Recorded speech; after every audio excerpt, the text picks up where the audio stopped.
Imagine pulling something out of the ground and not being able to explain it. Not because it's broken or incomplete, but because it's perfect.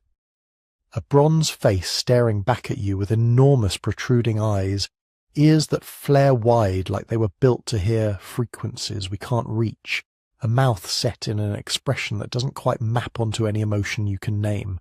You're holding it. It's real. It's thousands of years old, and it shouldn't exist. Not here. Not like this. Not this good. That's the situation archaeologists found themselves in when the site of Sanxingdui, buried in the Sichuan basin of southwestern China, began giving up its secrets.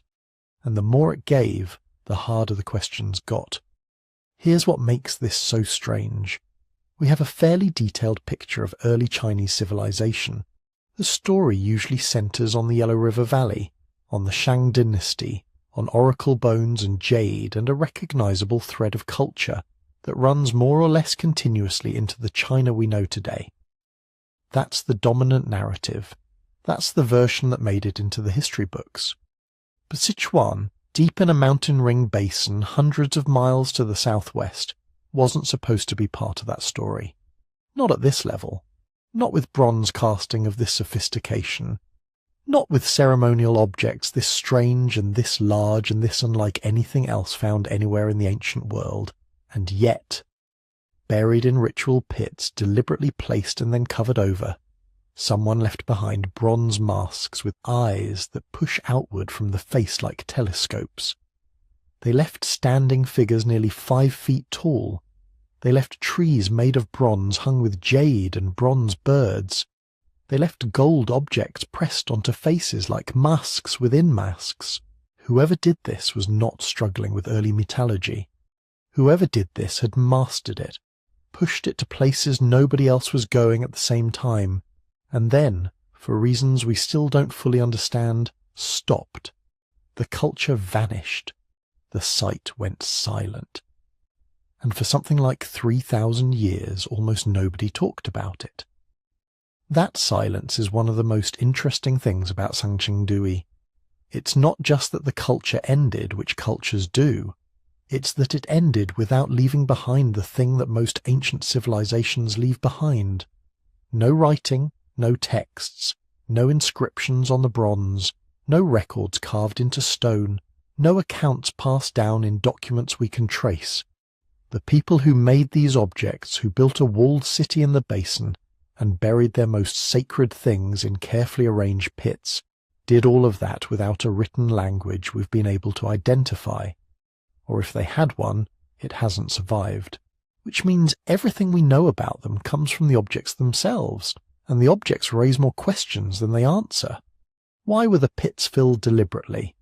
This wasn't looting, wasn't destruction by conquest, wasn't the random scatter of a city burned in a raid. The objects were placed. Some were burned first. Some were laid in specific orientations. Someone made a decision, probably more than once, to take the most extraordinary things their culture had produced and put them in the ground. We don't know why. We have theories and we'll get into them, but we don't know, and that uncertainty is worth sitting with, because it means we're looking at a decision-making process we can't read, a ritual logic that made complete sense to the people performing it and remains almost opaque to us.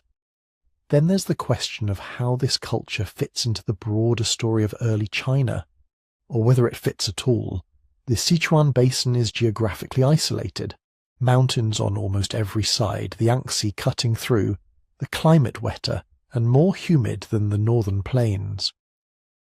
The bronze working tradition at Sanxingdui shares some materials and some techniques with the Shang dynasty to the north and east, but the objects themselves look nothing like Shang bronzes. The aesthetic is completely different. The proportions, the imagery, the scale of certain pieces, all of it points somewhere else, somewhere we haven't mapped yet. That question of whether Sanxingdui represents a parallel civilization that developed largely on its own, or a branch of something connected to the Yellow River cultures, or something else entirely, is still genuinely open. And it matters, Because the answer changes what we think we know about how complex societies emerged in ancient China. It might not have been one story. It might have been several, running at the same time in different directions with different results. The moment everything changed for modern understanding of this site was 1986. That's when 2 sacrificial pits were found in quick succession, packed with objects that rewrote the scale of what Sanxingdui was. We'll get into exactly what was in those pits, and what the excavation looked like, and why the bronze heads in particular stopped researchers cold. But for now, just hold the image. Bronze faces coming out of the earth, eyes designed to see something we can't see. A culture sophisticated enough to cast them and quiet enough to vanish almost without a trace. If you're listening to this right now and starting to feel that particular kind of calm that comes from a genuinely strange puzzle, I'm glad. Tell me where you are and what time it is there. I check the comments, and there's something I find quietly wonderful about this showing up in someone's earphones in Osaka at midnight, or in Melbourne on a Sunday morning. Wherever you are, you're welcome here. And if you'd like to listen without ads and without background music, you can follow the show on Spotify. It's free, it's clean, and it helps keep this going. The link to support the channel is in the description. Now, let's go to Sichuan. Let's start at the beginning of a story that was hidden underground for 3,000 years and see what's actually there. If you want to understand Sanxingdui, you have to understand the place first, because the place is doing a lot of work here. The Sichuan Basin sits in the southwestern interior of what is now China, surrounded on almost every side by serious geography. To the west, the Tibetan Plateau rises dramatically, some of the most inhospitable terrain on Earth. To the north, the Qinling and Daba mountain ranges form a natural wall between the basin and the Wei River Valley. To the east and south, more mountains, more ridgelines, more of the kind of landscape that slows everything down, trade, migration, the movement of ideas, movement. All of it gets filtered through those barriers. Inside that ring, though, the basin itself is generous. The climate is mild and wet, heavy with humidity for much of the year. The kind of place where the sky can feel low and close, and the rivers run full. 2 rivers matter most here, the Min and the Tuojiang, both tributaries that feed eventually into the Yangtze, and both running through the heart of the ancient settlement zone. The site of Sanxingdui sits near where those waterways converge, which tells you something. People in the ancient world didn't build their major centres by accident. They built them where water moved and where water could be managed. That geography created conditions for a distinct development. Not isolation exactly, because complete isolation doesn't produce the kind of sophisticated material culture we find at Sanxingdui. You need exchange for that. You need outside input. But selective contact, filtered exchange, the kind where a culture absorbs what it wants from outside influences and does something recognizably its own with it. The mountains aren't a wall, they're a membrane. Things get through, but slowly, and transformed in the process. The ancient name for this region was Shu, and Shu wasn't a footnote. It was a cultural sphere, a zone of practice and identity, and probably political organization that existed alongside the more northerly centers of early Chinese civilization, rather than simply beneath them. The texts that do mention Shu, and there are some, though they come later and need to be handled carefully, describe it as a place with its own rulers, its own ceremonial traditions, its own way of doing things, not a provincial outpost, a parallel world. The difficulty is that the textual tradition in early China is centered almost entirely on the Yellow River Valley. The Shang dynasty, which flourished roughly from around 1600 BCE until around 1046 BCE, left behind oracle bones, inscriptions, a recoverable written record that allows historians to work with it directly. The Zhou dynasty that followed left even more, and because that written tradition survived, because it was copied and preserved and eventually became the foundation of what scholars studied for centuries, the Yellow River heartland became the default center of the story, the cradle, the origin point, the place where Chinese civilization began. That framing isn't wrong exactly. The Yellow River Valley really was a major center of early complex society in this part of the world, but it can create a kind of tunnel vision where other regions only matter when they appear in relation to that center. When Shu shows up in later texts, it tends to show up as a distant territory, a place that was eventually brought into larger political frameworks, not as a place that had been doing remarkable things on its own terms, centuries before anyone from the north was paying attention. Sangsingdui complicates that picture significantly. Current dating places the main period of activity at the site within the 2nd millennium BCE, broadly speaking, with the most spectacular phase of the culture falling somewhere between roughly 1700 and 1100 BCE, though the exact ranges are still refined as new analysis comes in. That puts it squarely in the Bronze Age, contemporaneous with the Shang, not before it, not long after it.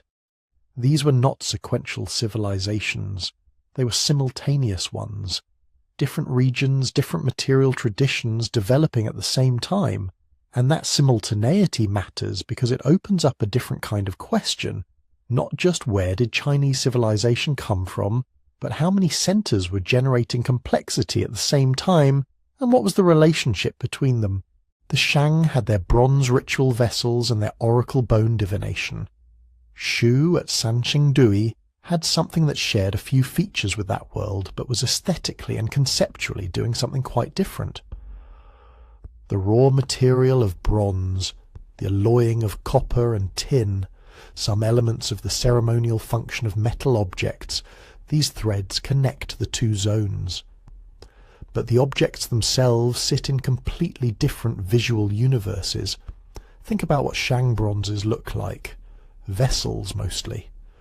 Containers for food and wine used in ancestor rituals, decorated with geometric patterns and stylized animal motifs that follow consistent conventions, recognizable, systematic. Part of an aesthetic tradition you can trace through time.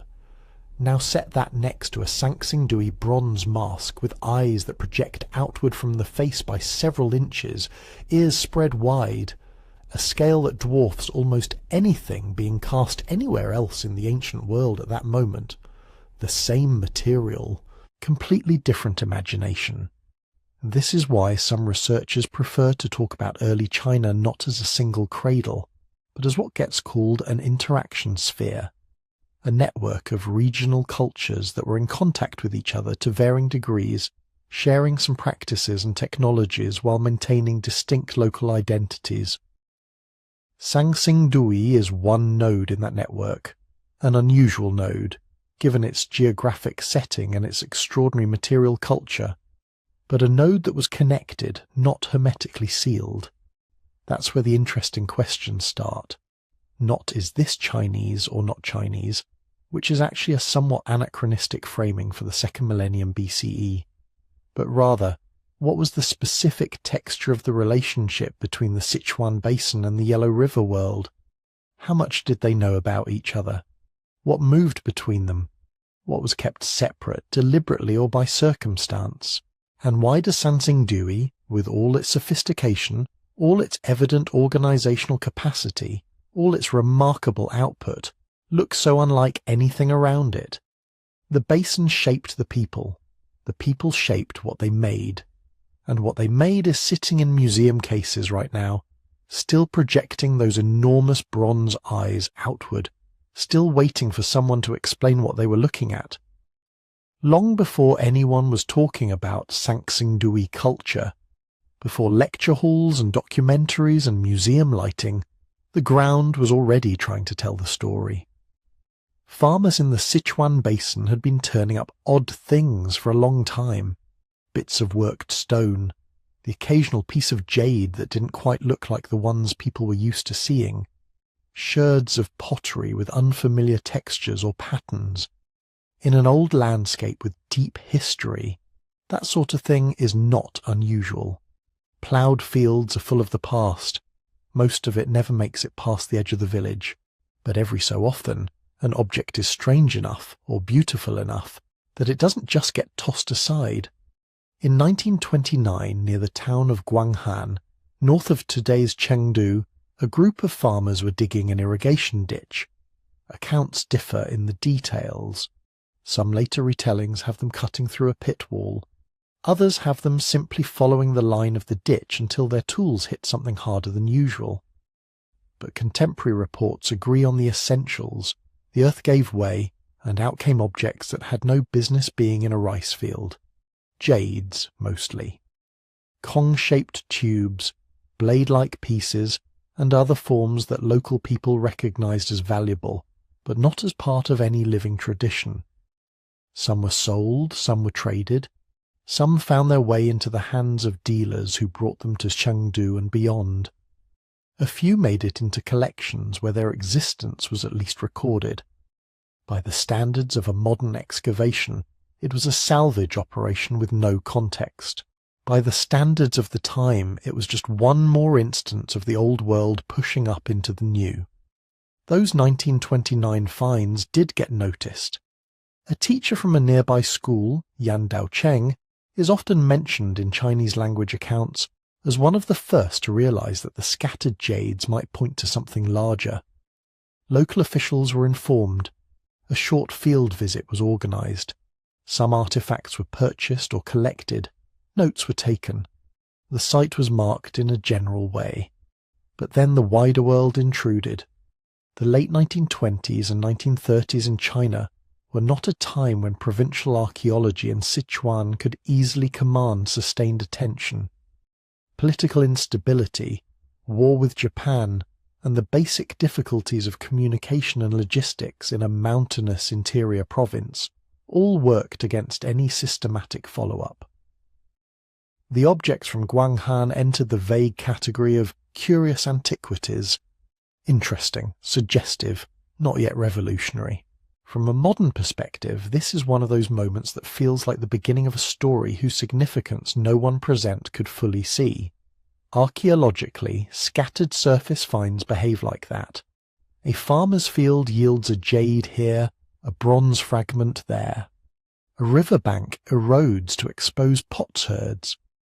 Local people collect what seems worth keeping, and the rest stays in the soil. To an outsider, each of these events looks trivial.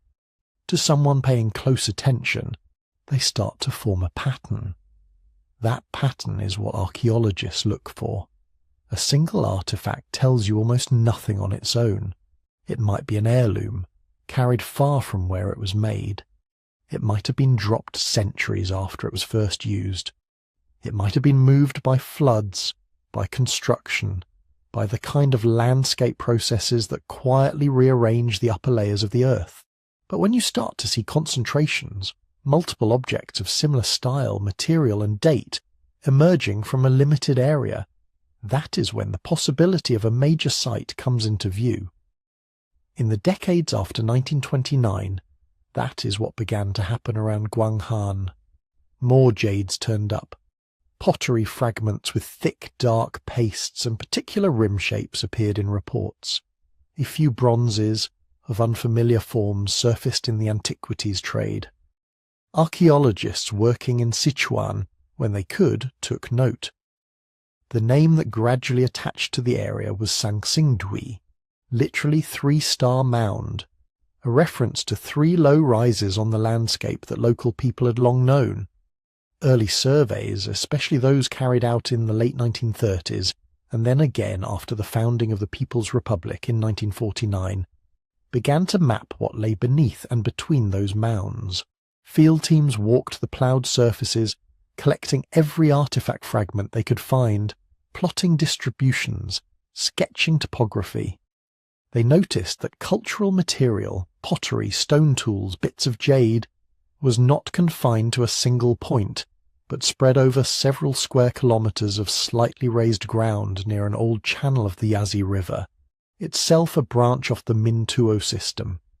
This is what we now call the Sangsingdui site, a broad, low terrace near Guanghan, framed by watercourses ancient and modern, studded with zones of denser and sparser finds. Later excavations would identify what appear to be residential areas, rammed earth walls and ritual zones. But in those early survey years the picture was blurry. A large settlement site was the cautious phrase that appeared in reports.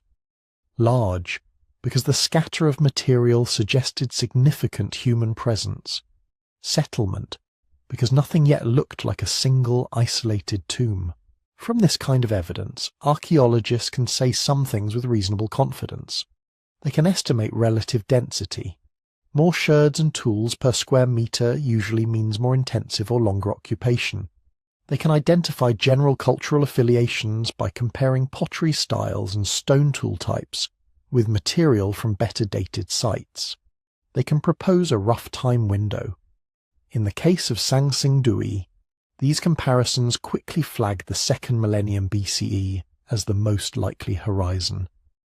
But there is also a clear boundary to what can be concluded from surface and chance finds alone. Without sealed archaeological contexts, layers of soil that can be tied to specific phases of activity, fine-grained chronology is out of reach. You cannot easily distinguish a centuries-long continuous occupation from a sequence of shorter episodes separated by abandonment. You cannot reconstruct architecture from a few scattered bricks. You cannot crucially understand ritual practice or social organization just by looking at the objects that happen to have survived and resurfaced. This is one reason why the 1929 discovery, important as it was, did not immediately overturn existing narratives about early China. It added data points. It hinted at something substantial in Shu, but it did not yet force anyone to redraw their mental maps. The Yellow River Valley still held the written record. The bronzes of the Shang were still the benchmark for complexity. Sangsingdui, as it was then understood, was a promising provincial site, not a challenge to the entire framework.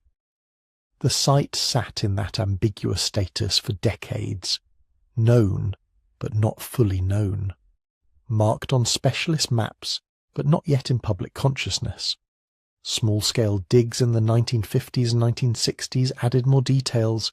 House foundations here, pits with everyday pottery there, traces of walls that suggested organized planning, enough to confirm that Sangsingdui had been an important centre in ancient Shu. Not enough to reveal just how strange, how singular that centre had been. What everyone was missing were the pits, the places where, for reasons we still do not entirely understand, the people of Sangsingdui gathered their most extraordinary ritual objects. Bronze heads, masks, trees, gold-covered figures, and buried them deliberately. Those pits lay hidden, just meters below fields and paths locals had walked for generations. The irrigation ditch of 1929 had grazed the edges of the story without quite breaking into it. Surface surveys had traced the outline of a city without seeing into its heart. It would take another accident, in another year, 1986, to change that. In 1986, the story under the fields at Sangsingdui finally stopped hinting and started speaking in full sentences. The catalyst, again, was not some grand, pre-planned operation, but work that looked entirely ordinary from the surface. Construction, earth-moving, people reshaping the land in ways that unintentionally cut through the careful layering of the past. By this point, archaeologists knew Sangsingdui was important. They had maps, surface collections, trial trenches.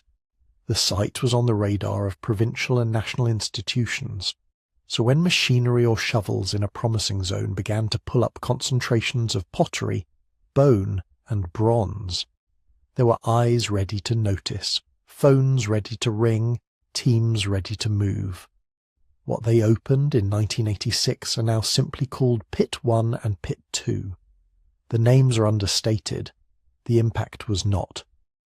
From the very beginning, these were not ordinary holes with stuff in them.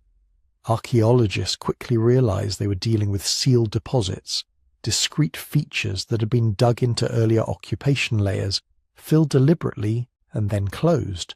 In other words, not trash pits, not random accumulation, but something planned. When excavators talk about a pit context, this is what they mean.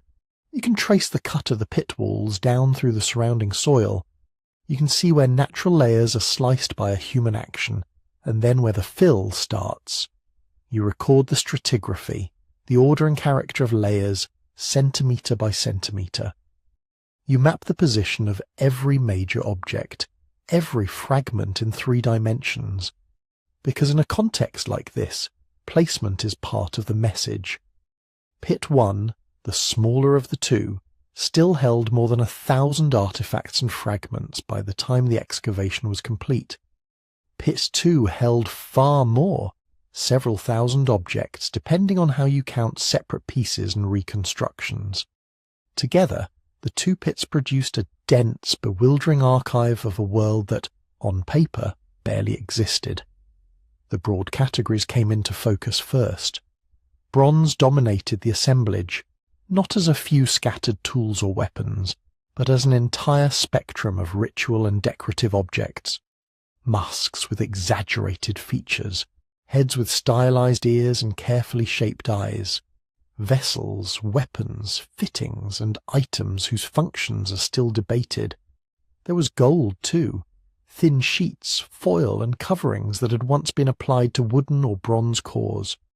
Jade and stone followed, blades, tubes, ornaments that showed both local taste and echoes of longer-distance traditions.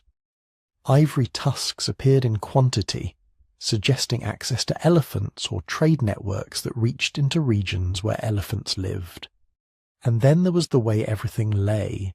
In a simple refuse pit you expect a kind of casual chaos, broken items tossed in over time, domestic waste, mixing of everyday and occasional objects.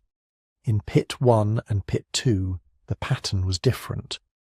Bronze objects were concentrated in particular zones, jades clustered in others, ivory in thick layers.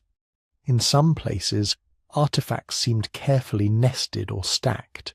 In others, they formed dense, tangled masses where it looked as though objects had been gathered elsewhere and then dumped in all at once.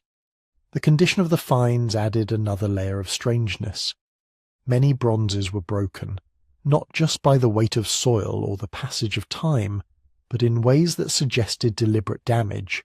Heads without bodies, masks with missing parts. Long objects snapped into shorter lengths, edges crushed or bent. Some pieces, especially in Pit 2, bore traces of exposure to intense heat. Surfaces reddened or blackened, deformation consistent with burning. The ivory showed similar signs. Many tusks were fragmented, scorched, or warped. Ashy lenses and charcoal flecks appeared in the fill layers between and around the larger objects. Soil chemistry and microscopic analysis pointed to fire having played a role in the sequence of events, though exactly how is still debated. None of this proves a single, simple story. Archaeologists are cautious about reading intention from breakage. Objects can shatter as they are deposited. Fires can start accidentally. But when you have thousands of artifacts concentrated in 2 pits, many of them broken or burned in patterned ways before burial, the possibility of deliberate action is hard to avoid. One way to think about it is as a choreography in multiple acts. First, the community selects particular kinds of objects: bronzes, jades, gold, ivory, prestige pieces that do not look like everyday household goods. Then, some of those objects are modified, broken, bent, exposed to fire. Whether that breaking is symbolic killing of the items, practical reduction to make them fit, or something else entirely, we cannot say with certainty. But it seems to happen before they enter the earth. Next comes the placement.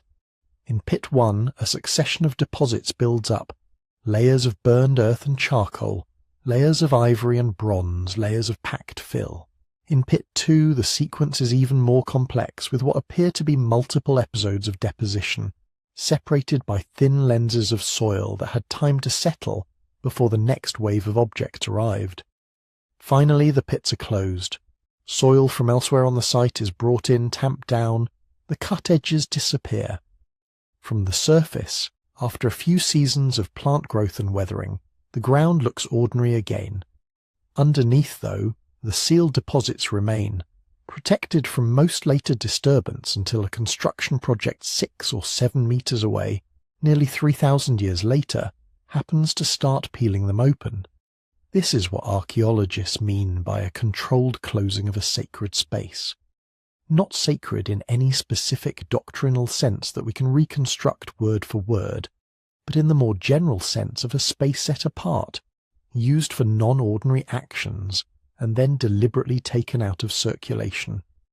The 1986 pits at Sangsingdui look very much like that kind of space, a place where extraordinary things were gathered, transformed, and consigned to the ground under carefully staged conditions. Whether we call that ritual disposal, large-scale offering, or something else, the point is the same. These were not casual burials. For the people working in those trenches in 1986, the realization came gradually, layer by layer. At first, each new artifact was simply a surprise.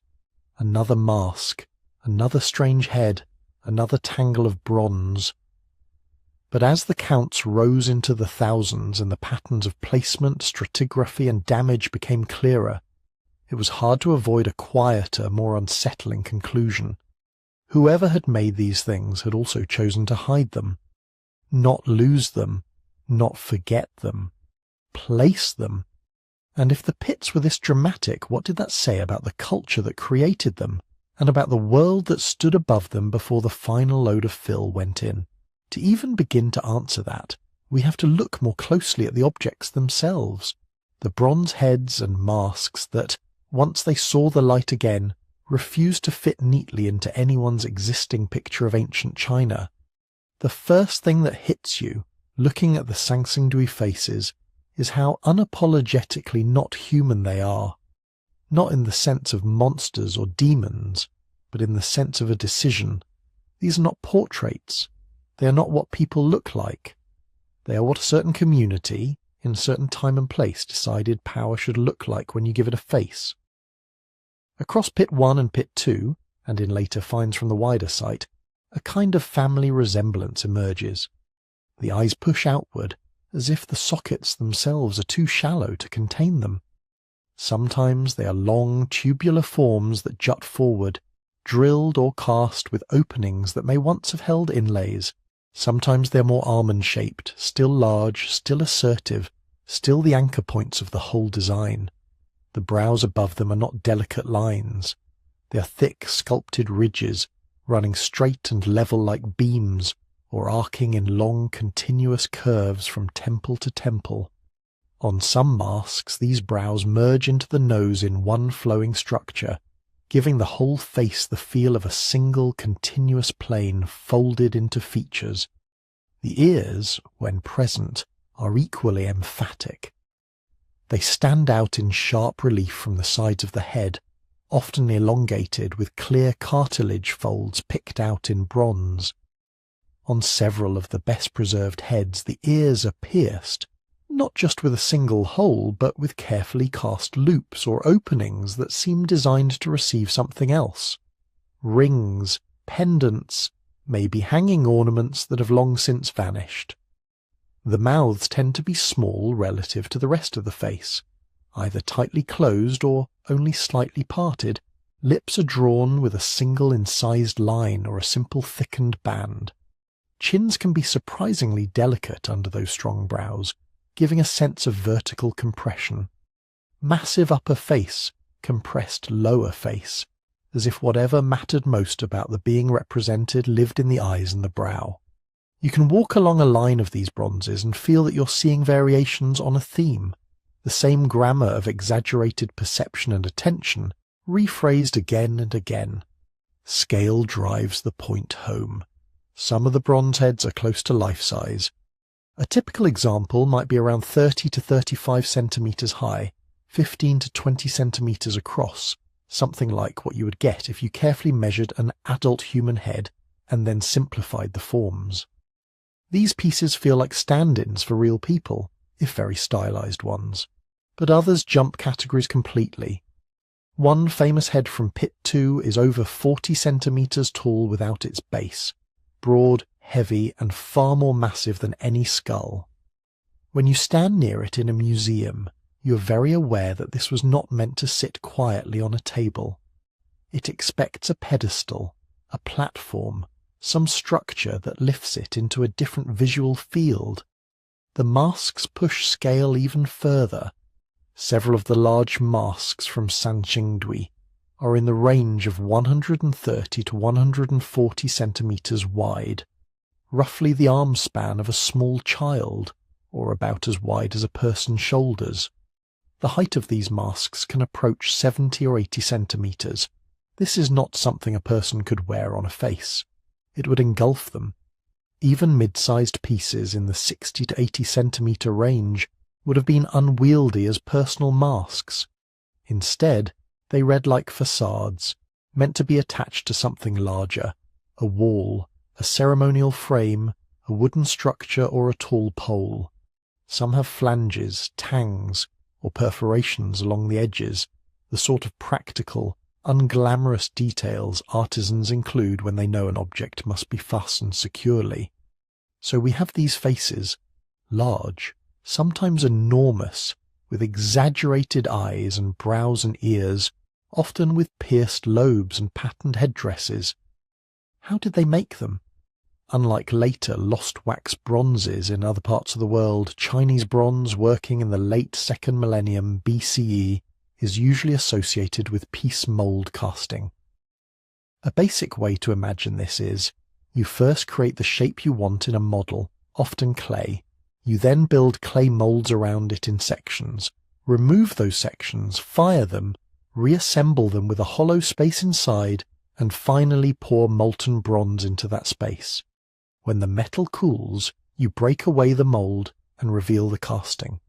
The Yellow River Valley Shang elites were doing this with astonishing precision for their ritual vessels.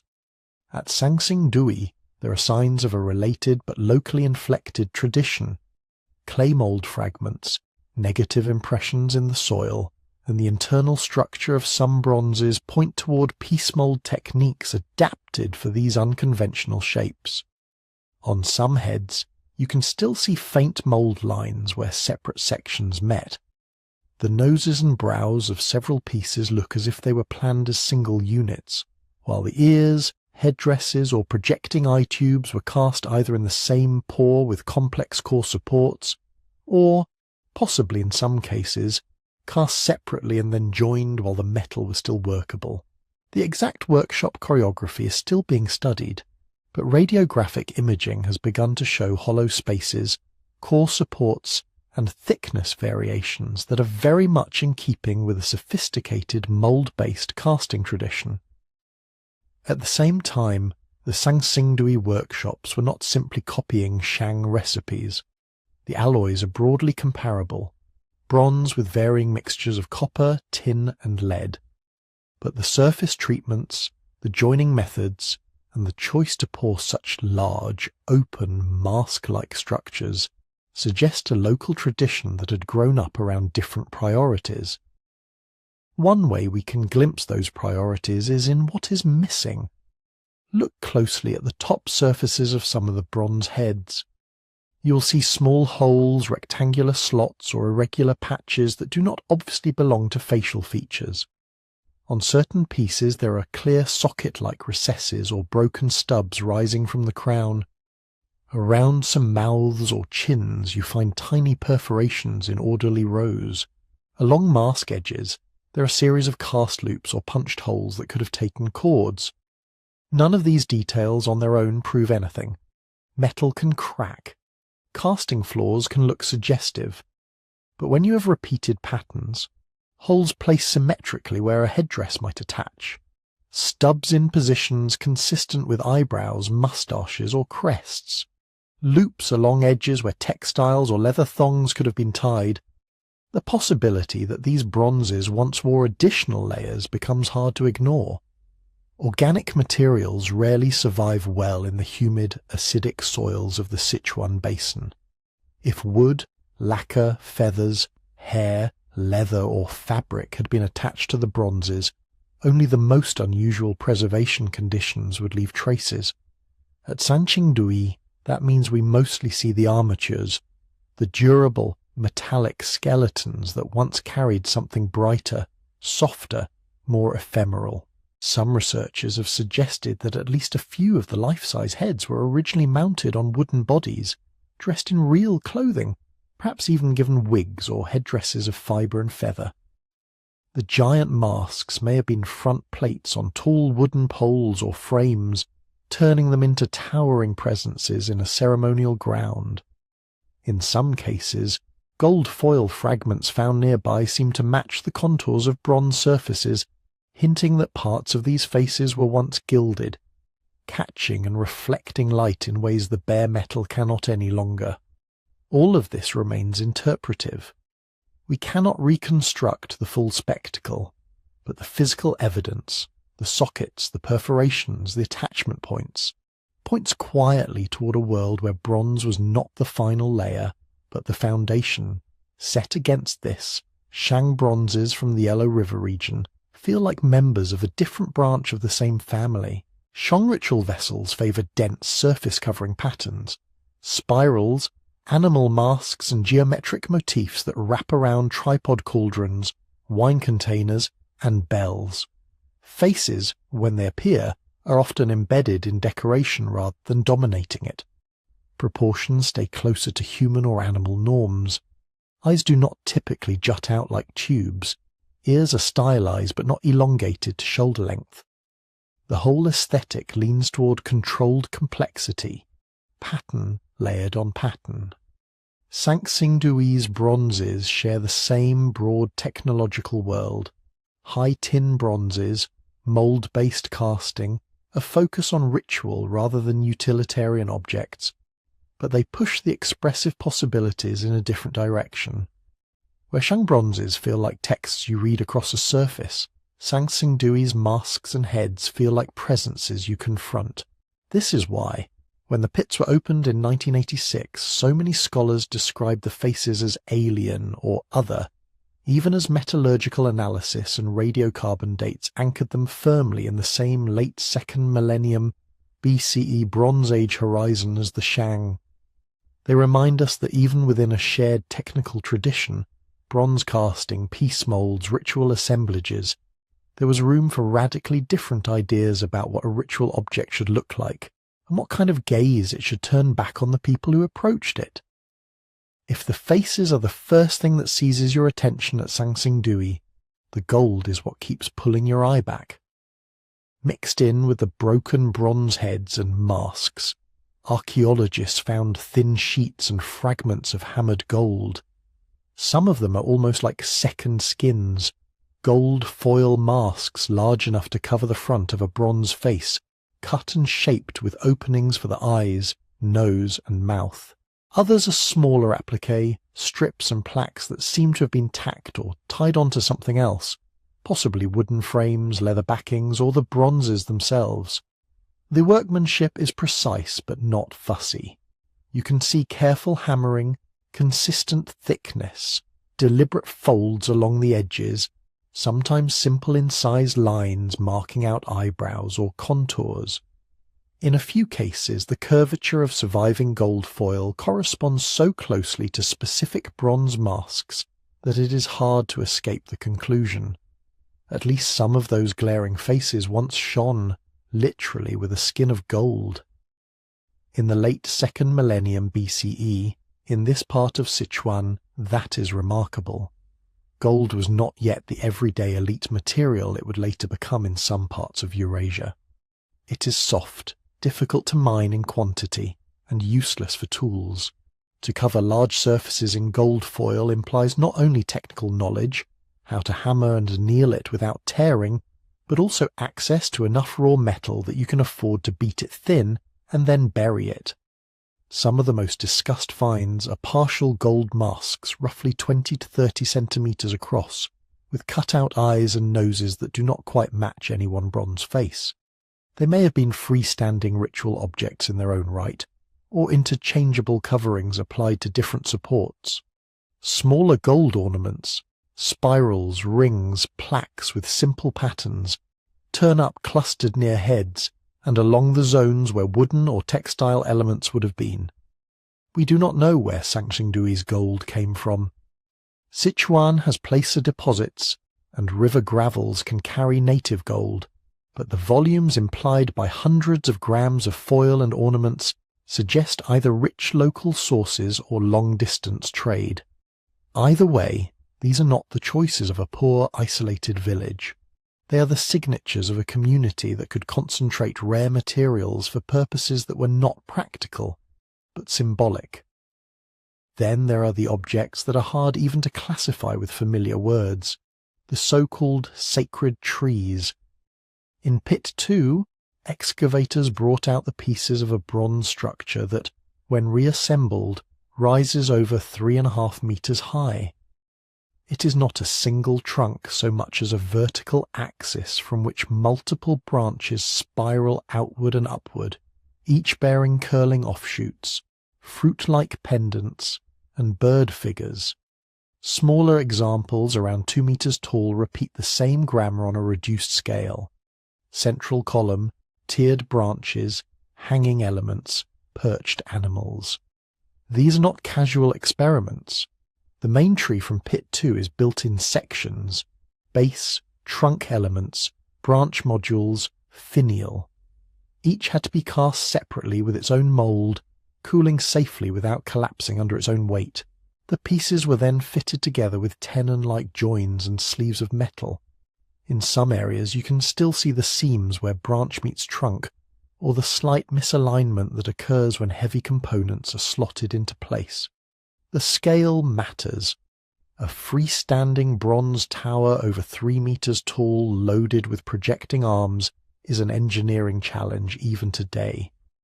In the late Shang period, in a region without known stone architecture of comparable height, a structure like this would have dominated any space it was set in. It is difficult to imagine it indoors.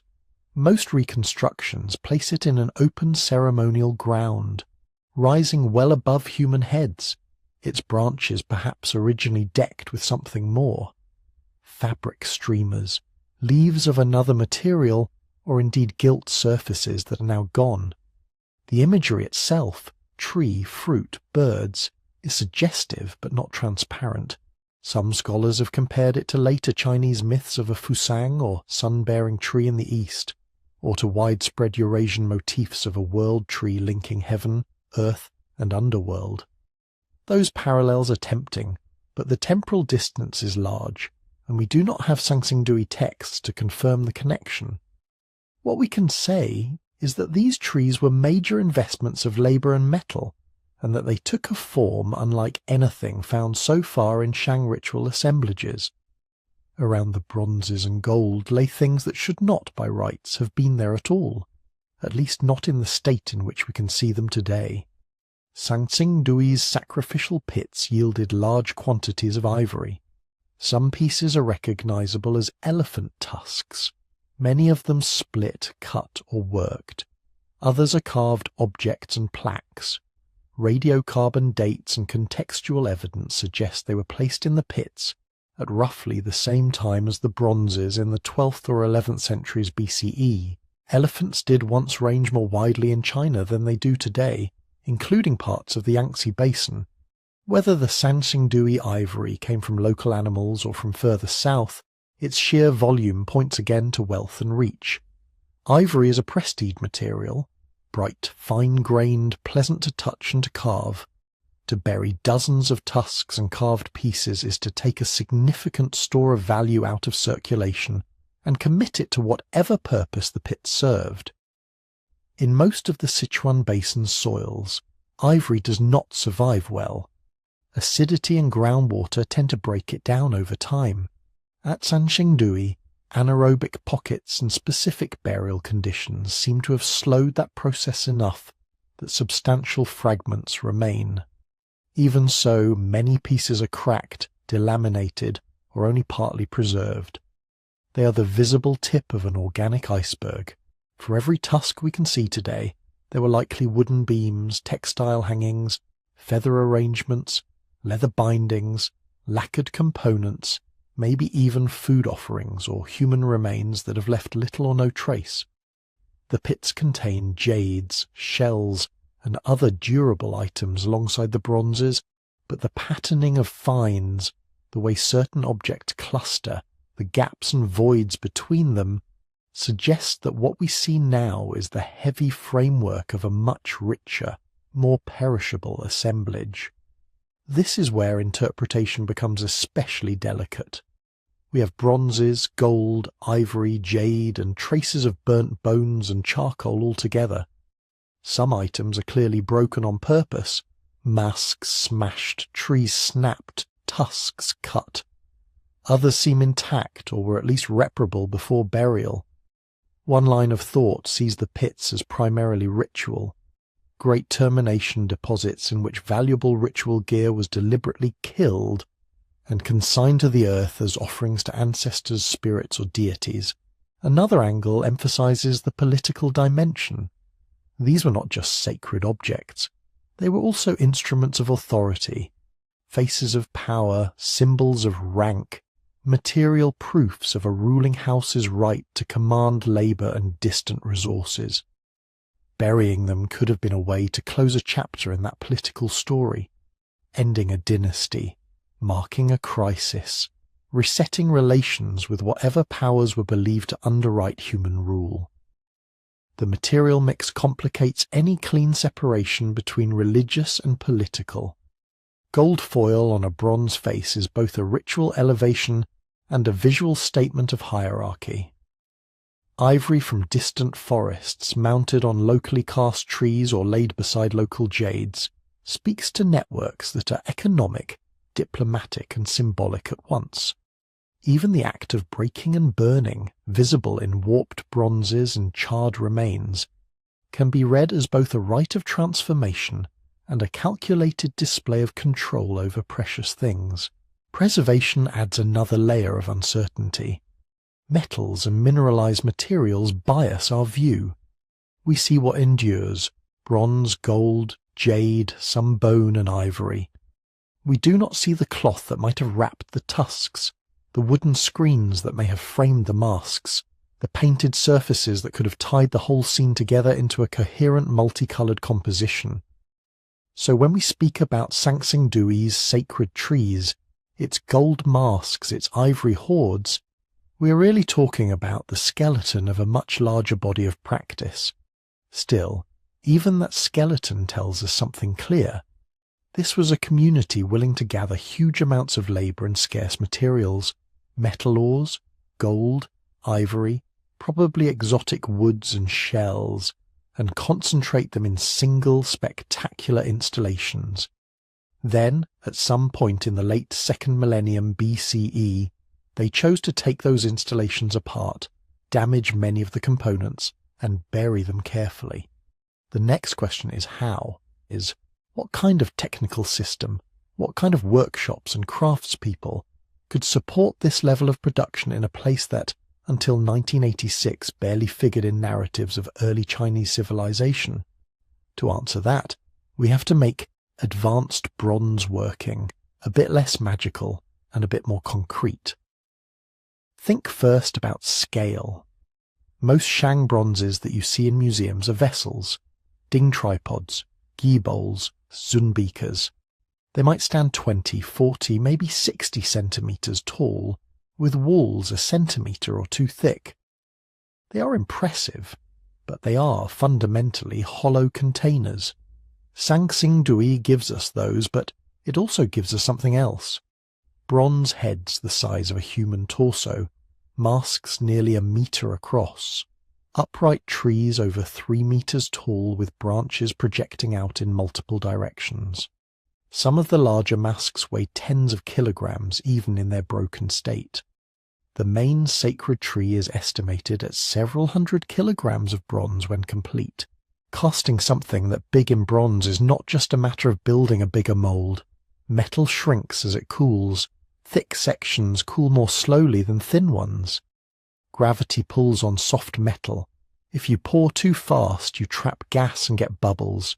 If you pour too slow, the front of the metal starts to freeze and you end up with seams, voids, or cold shuts, where flows meet and fail to fuse. At Sangsingdui, the bronzes show that someone had learned to control all of this. If you look at the heads and masks in section, you see surprisingly even walls. The metal is thickened around structurally vulnerable areas, the bridge of the nose, the bases of projecting ears and eyes, but thinned where weight can safely be reduced. Some ears are hollowed to avoid sagging. The great protruding eyes are cast as separate elements and then joined, reducing the risk that a long, thin cylinder of metal will distort as it cools. That is what advanced means here. A consistent ability to predict how bronze will behave as a hot liquid and as a cooling solid, and to design around those behaviors across an entire workshop tradition. The trees push the same problem further. A 3.5-meter bronze structure is not poured in one go. It is a kit. Each module, base, trunk segment, branch unit, finial, needs its own mould. Each has to be dimensioned so that joints actually fit, while still allowing for shrinkage. Tenon-like pegs must be just narrow enough to slide into their sockets, but not so narrow that they wobble. The branch sleeves must be thick enough to bear weight, but not so thick that internal stresses crack them on cooling. When you see all the pieces slot together and hold, you are looking at an invisible lattice of measurements and mental models. Rules of thumb about how much to overbuild a peg, how wide to leave a sleeve, how far you can cantilever a branch before it will droop or break. No one person intuits all of that from nowhere. It accumulates through dozens, then hundreds, of trial and error casts, preserved as workshop knowledge. That knowledge is expensive. To keep practicing at this scale, the community has to feed it with materials. Bronze is mostly copper. To get 1 kilogram of copper in the Bronze Age, you may need many kilograms of ore plus fluxes plus fuel. Tin is rarer still. Sichuan has copper deposits. Tin might have come from further south or west. Some Sangsingdui bronzes also include lead, which lowers the melting point and improves fluidity, handy when you're trying to get metal into the fine tips of branches or the sharp corners of eye sockets. Every crucible full of molten bronze represents charcoal that had to be made from trees cut, dried, and burned under controlled conditions. Charcoal production itself is a major industry. Woodcutters must go into the surrounding hills, teams must stack and cover the wood. Someone must maintain the slow, low-oxygen burn that turns logs into high-energy fuel without letting them flare into ash. Add to that the labour of mining and transporting ore, washing and roasting it, breaking it into chargeable pieces, carrying it to the smelting site, then moving raw metal again to casting workshops. None of this is work a single household does on the side. When archaeologists talk about resource requirements, they mean exactly this interlocking chain.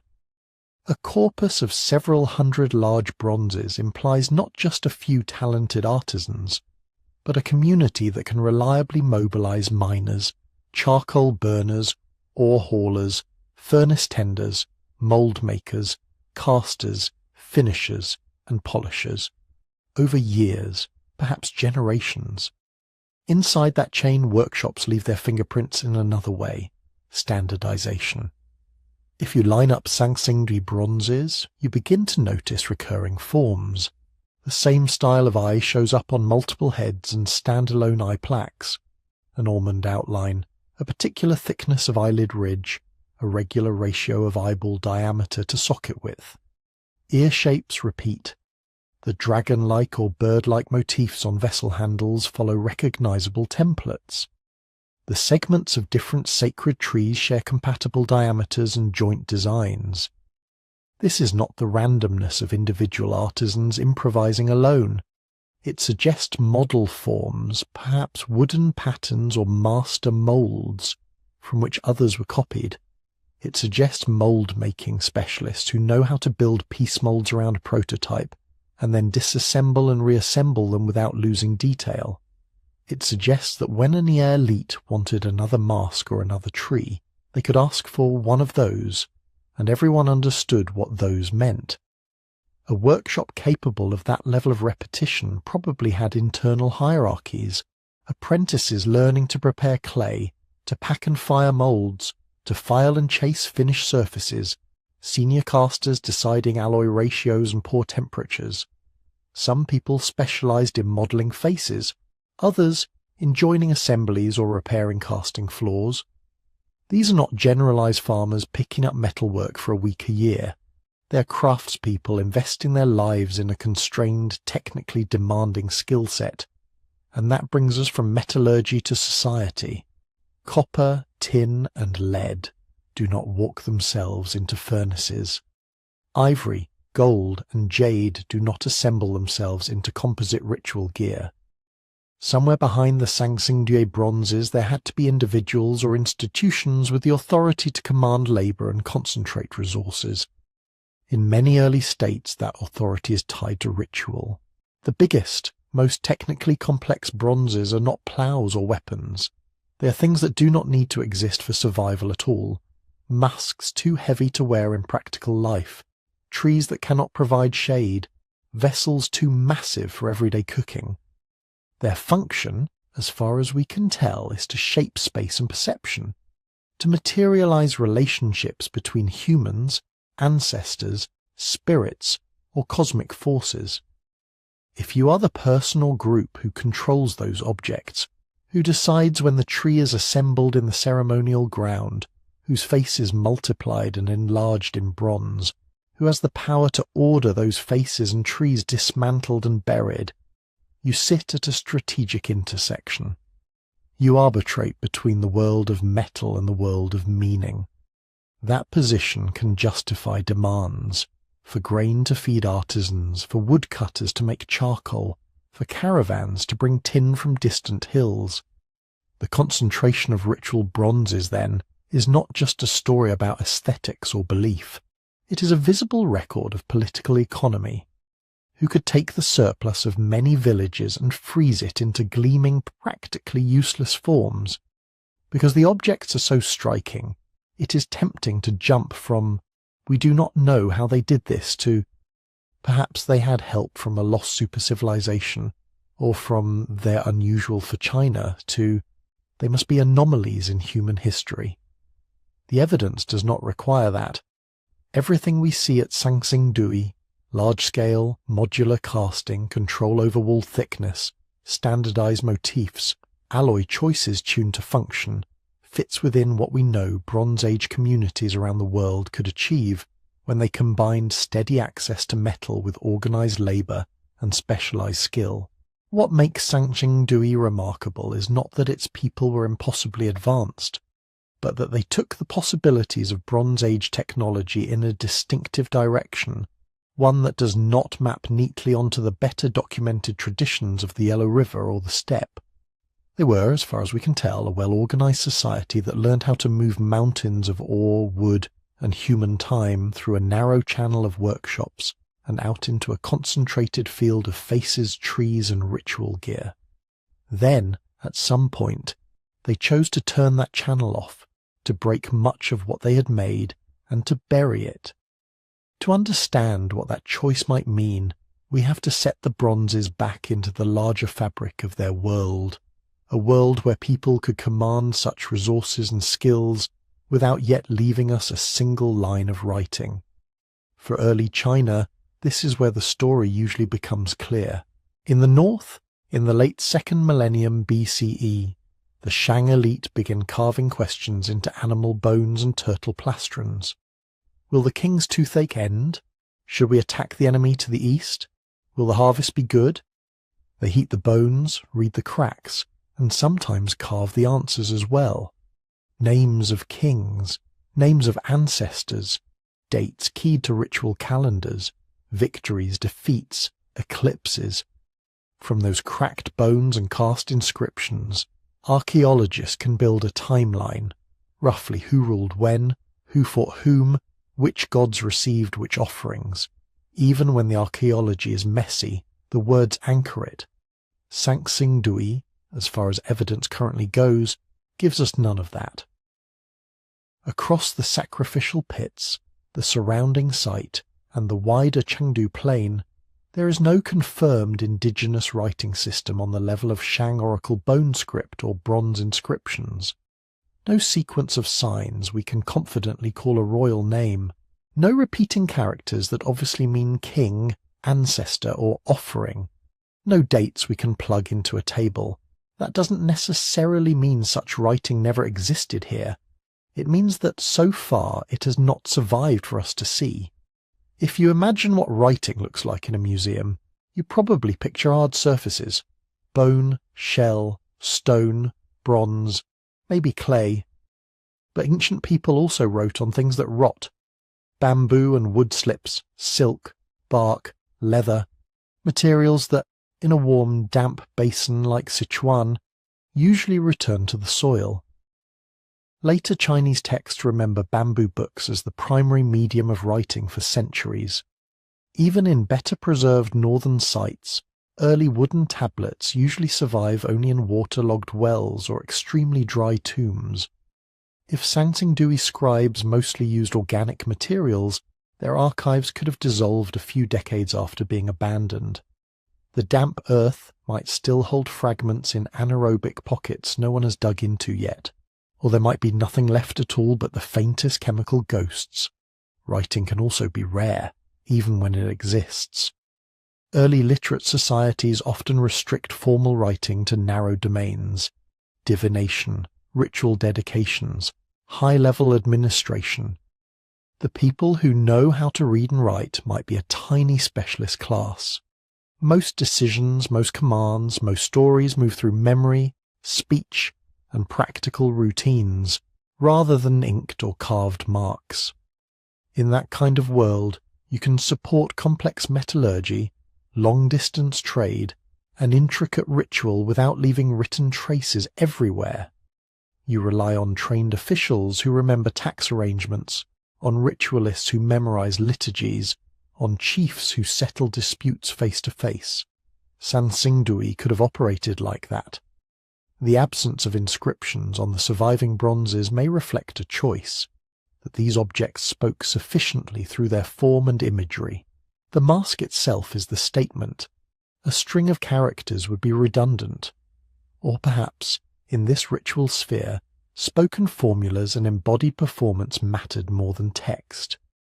The right words intoned at the right moment, not the right characters engraved in metal. There is also the simple possibility of chance.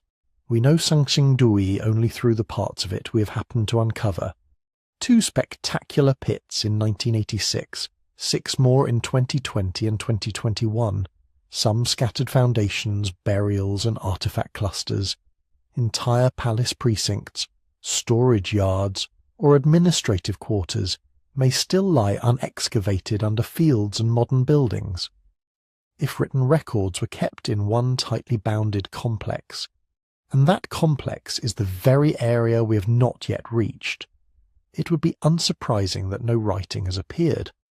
Archaeologists have to balance 2 impulses here. On one hand, absence of evidence is not evidence of absence.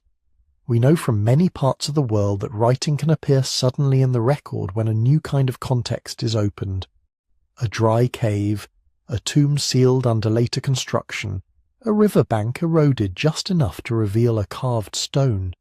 It would be premature to declare that the Sangsingdui culture had no writing at all based only on what we've dug. On the other hand, archaeology has to respect what has not been found. For now, no clear Sangsingdui script has emerged. Despite decades of searching, repeated re-examination of artifacts, and a strong expectation, shaped by the Shang comparison, that some writing might be there. We have to work with the evidence in hand and resist imagining entire archives into existence simply because we want them. The contrast with the Shang record helps explain why this feels so stark.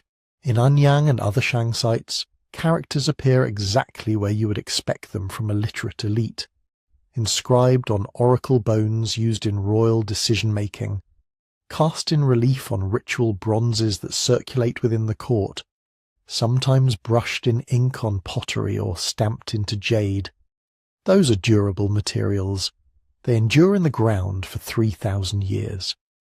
At Sanyingdui, the durable things are silent. No carved captions on the great masks, no maker's marks naming workshops, no dedicatory text marching along the sides of the trees. If some form of graphic notation did exist here, counting marks incised on wood, personal emblems painted on textiles, tally sticks for managing grain, we have not yet seen it. And it may never have taken the form of a full writing system, one that can encode language at the level of sentences, names, and narrative like Shang script. What would change if we did find that?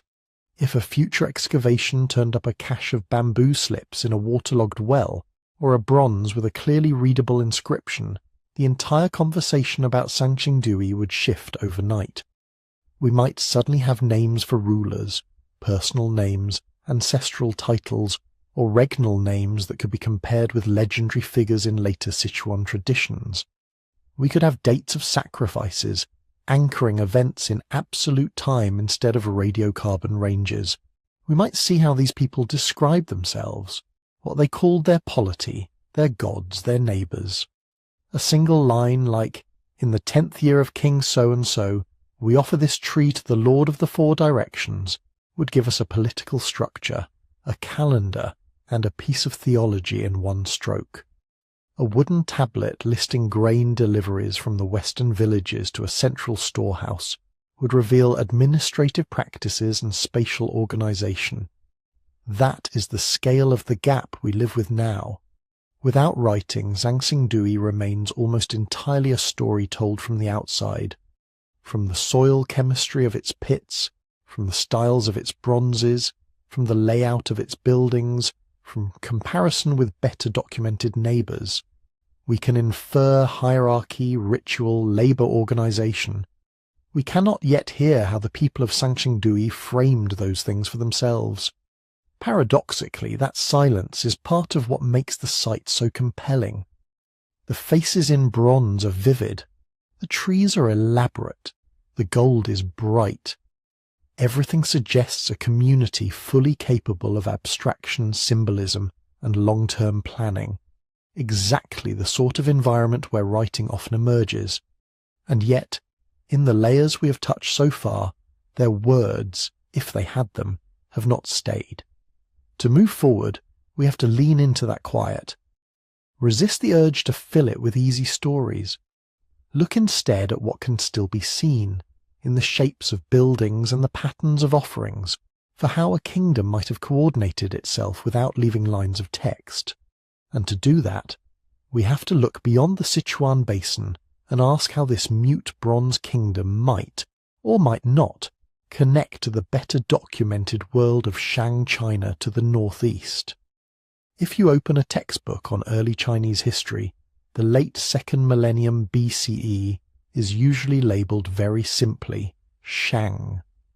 Capitals marching across the Yellow River Plain, lineages of kings with posthumous names, a court that hunts, sacrifices, divines, and drinks from heavy bronze vessels whose shapes and motifs feel almost standardized. The timeline, anchored by oracle bone dates and later records, tends to run in a straight line there. Sangxingdui does not sit neatly on that line. Most of the radiocarbon dates from the main sacrificial pits and associated features cluster, cautiously, somewhere between about 1250 and 1000 BCE, with some scholars preferring a narrower window inside that range. That means that when Shang kings at Anyang were asking their ancestors about eclipses and grain, people in the Sichuan basin were already casting those wide-eyed masks and towering trees. Not later. Not a mysterious, before, roughly contemporaneous as far as our current evidence allows. And yet, when you place a Sanxingdui bronze face next to a classic Shang ritual vessel, the impression is of two very different conversations happening at the same time. Shang bronze art leans heavily toward what archaeologists call the taoti, a kind of composite animal mask, sometimes symmetrical, often built out of curling hooks and abstract scrolls. The eyes stare out, but the rest of the face dissolves into pattern.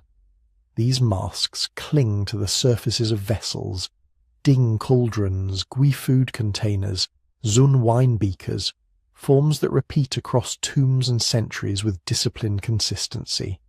Sanxingdui bronzes, by contrast, push outward into the third dimension. Instead of masks as surface motifs, you get masks as objects in their own right. Heads that are almost life-sized or even larger, with projecting ears, pierced for attachments, and those enormous almond-shaped eyes, sometimes extended into literal cylinders. Noses with carefully modelled bridges. Mouths that can be read as neutral, smiling, or grim, depending on the light. The difference is not just visual, it hints at different ritual logics. Shang vessels with their taoti and inscriptions are containers of wine, of meat, of smoke, of the invisible presence of ancestors. They sit between human and divine, mediating through offering. The bronze itself holds something. Sanxingdui pieces feel more like presences than containers. The great masks with inlaid eyes, the standing figure more than 2.5 meters tall holding a lost object, the branching trees with birds and small figures perched on their limbs, these seem to stage a scene. They create a vertical axis between ground and sky, between human height and something far above. One tradition makes its bronzes a kind of sacred tableware. The other builds an entire cast bronze landscape. With such strong contrasts, it can be tempting to declare Sanxingdui completely separate, a lost civilization sealed off behind mountains, developing in isolation while Shang China unfolds somewhere else. That story is emotionally satisfying. It gives the site an air of total otherness. But the geography and the technology both push us toward a more entangled picture. Look at a map. The Sichuan basin is ringed by mountains, but it is not a closed bowl. To the northeast, river systems eventually link to the Han and then to the Middle Yangtze. To the east, the Yangtze itself flows out through the three gorges, toward what would later be densely settled regions. Trails and passes wind through highlands into what are now Shanxi and Gansu. None of these routes would have been easy. But over generations, people, ideas and goods can move along very difficult roads. We already know that bronze technology does not stay put. Wherever the first experiments in alloying copper with tin took place in East Asia, by the late 2nd millennium BCE, we see broadly shared understandings. How to control furnace temperatures, how to use piece molds or section molds, how to model complex shapes in clay and reproduce them in metal, how to manage large foundry teams. At Sanxingdui, the metallurgical signatures, high tin bronzes for certain objects, leaded alloys for others, use of casting cores and composite molds, fit comfortably inside that larger horizon. The people of the Chengdu Plain were not reinventing metallurgy from scratch. They were participating in a shared technical world, then pushing its possibilities in directions that suited their own ritual aesthetics. You can imagine how that sharing might work without requiring direct caravans from the Shang royal city. Intermediate communities along the Yangtze exchange jade, salt, lacquer, timber or exotic stones. Metal objects travel as prestige gifts or bride wealth, moving one social step at a time. A specialist bronze worker from a valley 200 kilometers away marries into a Sanxingdui lineage or is captured in war and put to work at a new foundry. Someone sees a certain mold-making trick and adapts it, not to copy a taoti vessel shape, but to realize a wholly different vision. a tree whose branches can be cast in segments and then assembled like a puzzle. Archaeologically, there are hints of such corridors. Shards of ceramics in the Chengdu Plain show affinities to styles further east and north, though not identity. Certain jade forms, Kong and B discs for instance, appear in Sichuan contexts in ways that suggest either import or close imitation of traditions with roots in the Yangtze and beyond. There are also bronzes elsewhere in southwest China whose motifs or manufacturing details resonate with Sanxingdui, implying regional networks that do not line up neatly with the later heartland narratives. So when we ask whether Sanxingdui was connected to Shang China, we may be asking the question in too simple a way. If by connected we mean ruled by Shang kings, or directly copying Anyang vessel types, then the current evidence points toward no. The Sanxingdui repertoire of masks, trees and human figures is distinct.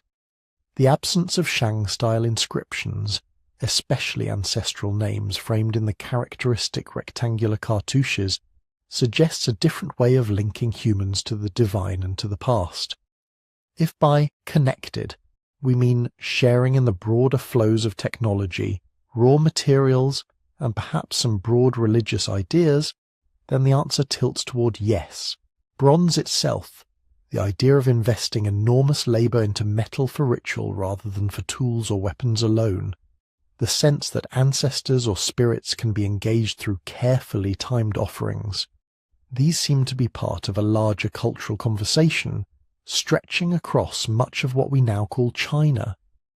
This is where narrative habits matter as much as potsherds and metal composition. For over a century, historians have built early Chinese history outward from the Yellow River, Shang, then Zhou, then the later dynasties, with other regions entering the story when they intersect that main line. In that frame, a site like Sanxingdui appears as an outlier, a puzzle to be explained in terms of influence from the centre or deviation from it. But in the late 2nd millennium BCE, there was no single China with fixed borders and a universally acknowledged core. There were multiple regional polities, some of them literate, some not, some leaving long strings of names, others only mute bronzes in a pit. The Sichuan Basin was one of those regions. Its people were not outside the story. They were writing a chapter in a different script, most of which has not survived. Framing Sanxingdui as disconnected from the Yellow River risks turning our lack of texts into a kind of cultural exile. It takes the silence of the bronzes and makes it sound like isolation. A more cautious way to phrase the problem might be this. So far, we do not have clear written or iconographic bridges between the Sanxingdui world and named Shang kings. We see shared technological foundations and long-distance exchange routes that could have carried ideas both ways, but the specific political and religious ties remain opaque. Within that opacity, there is room for many degrees of connection. Perhaps emissaries from the East once stood before those staring bronze faces, exchanging gifts under the gaze of gods neither side fully understood. Perhaps contact was indirect, mediated through chains of smaller communities, or perhaps knowledge of Sanxingdui never reached Anyang at all, even as bits of its metalwork style filtered into nearer valleys. For now, the evidence lets us say this with relative confidence. In the same centuries that Shang diviners worked over hot bones in the north, another sophisticated bronze-using society was thriving in the Sichuan Basin. It shared the broad, technical language of Bronze Age East Asia, yet spoke it with a strikingly local accent. To understand what those bronzes were doing, not just how they were made, we have to stay with that regional voice and follow it into the pits themselves. When excavators at Sanxingdui talk about the pits, they are mostly referring to a very specific set of features. In 1986, 2 large irregular pits were uncovered, later labelled Pit 1 and Pit 2, packed with bronzes, jades, gold foils, elephant tusks, cowrie shells and ceramics. After 2019, a cluster of at least 6 more pits came to light nearby. The counts shift a little as new fragments are joined and identified, but we're talking about hundreds of objects. Some of them among the most technically ambitious bronzes ever made in Bronze Age East Asia. What matters for understanding them is not just what was in those pits, but how it got there. None of these looks like a trash hole behind someone's workshop. The fills are dense but structured. You get layers of ash and charcoal. You get bones and tusks with consistent orientations. You get bronzes that have been snapped, burned, folded or cut, then laid in overlapping but not random arrangements. You get objects that seem to have been placed in groups or in sequences rather than simply dumped.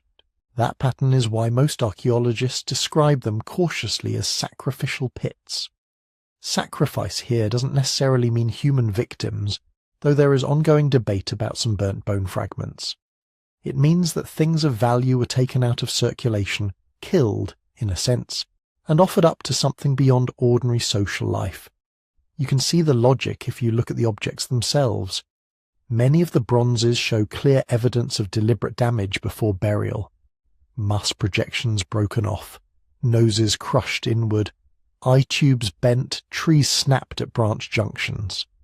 Some pieces were exposed to fire intense enough to warp and melt thinner sections, but thick enough that the main structure survives.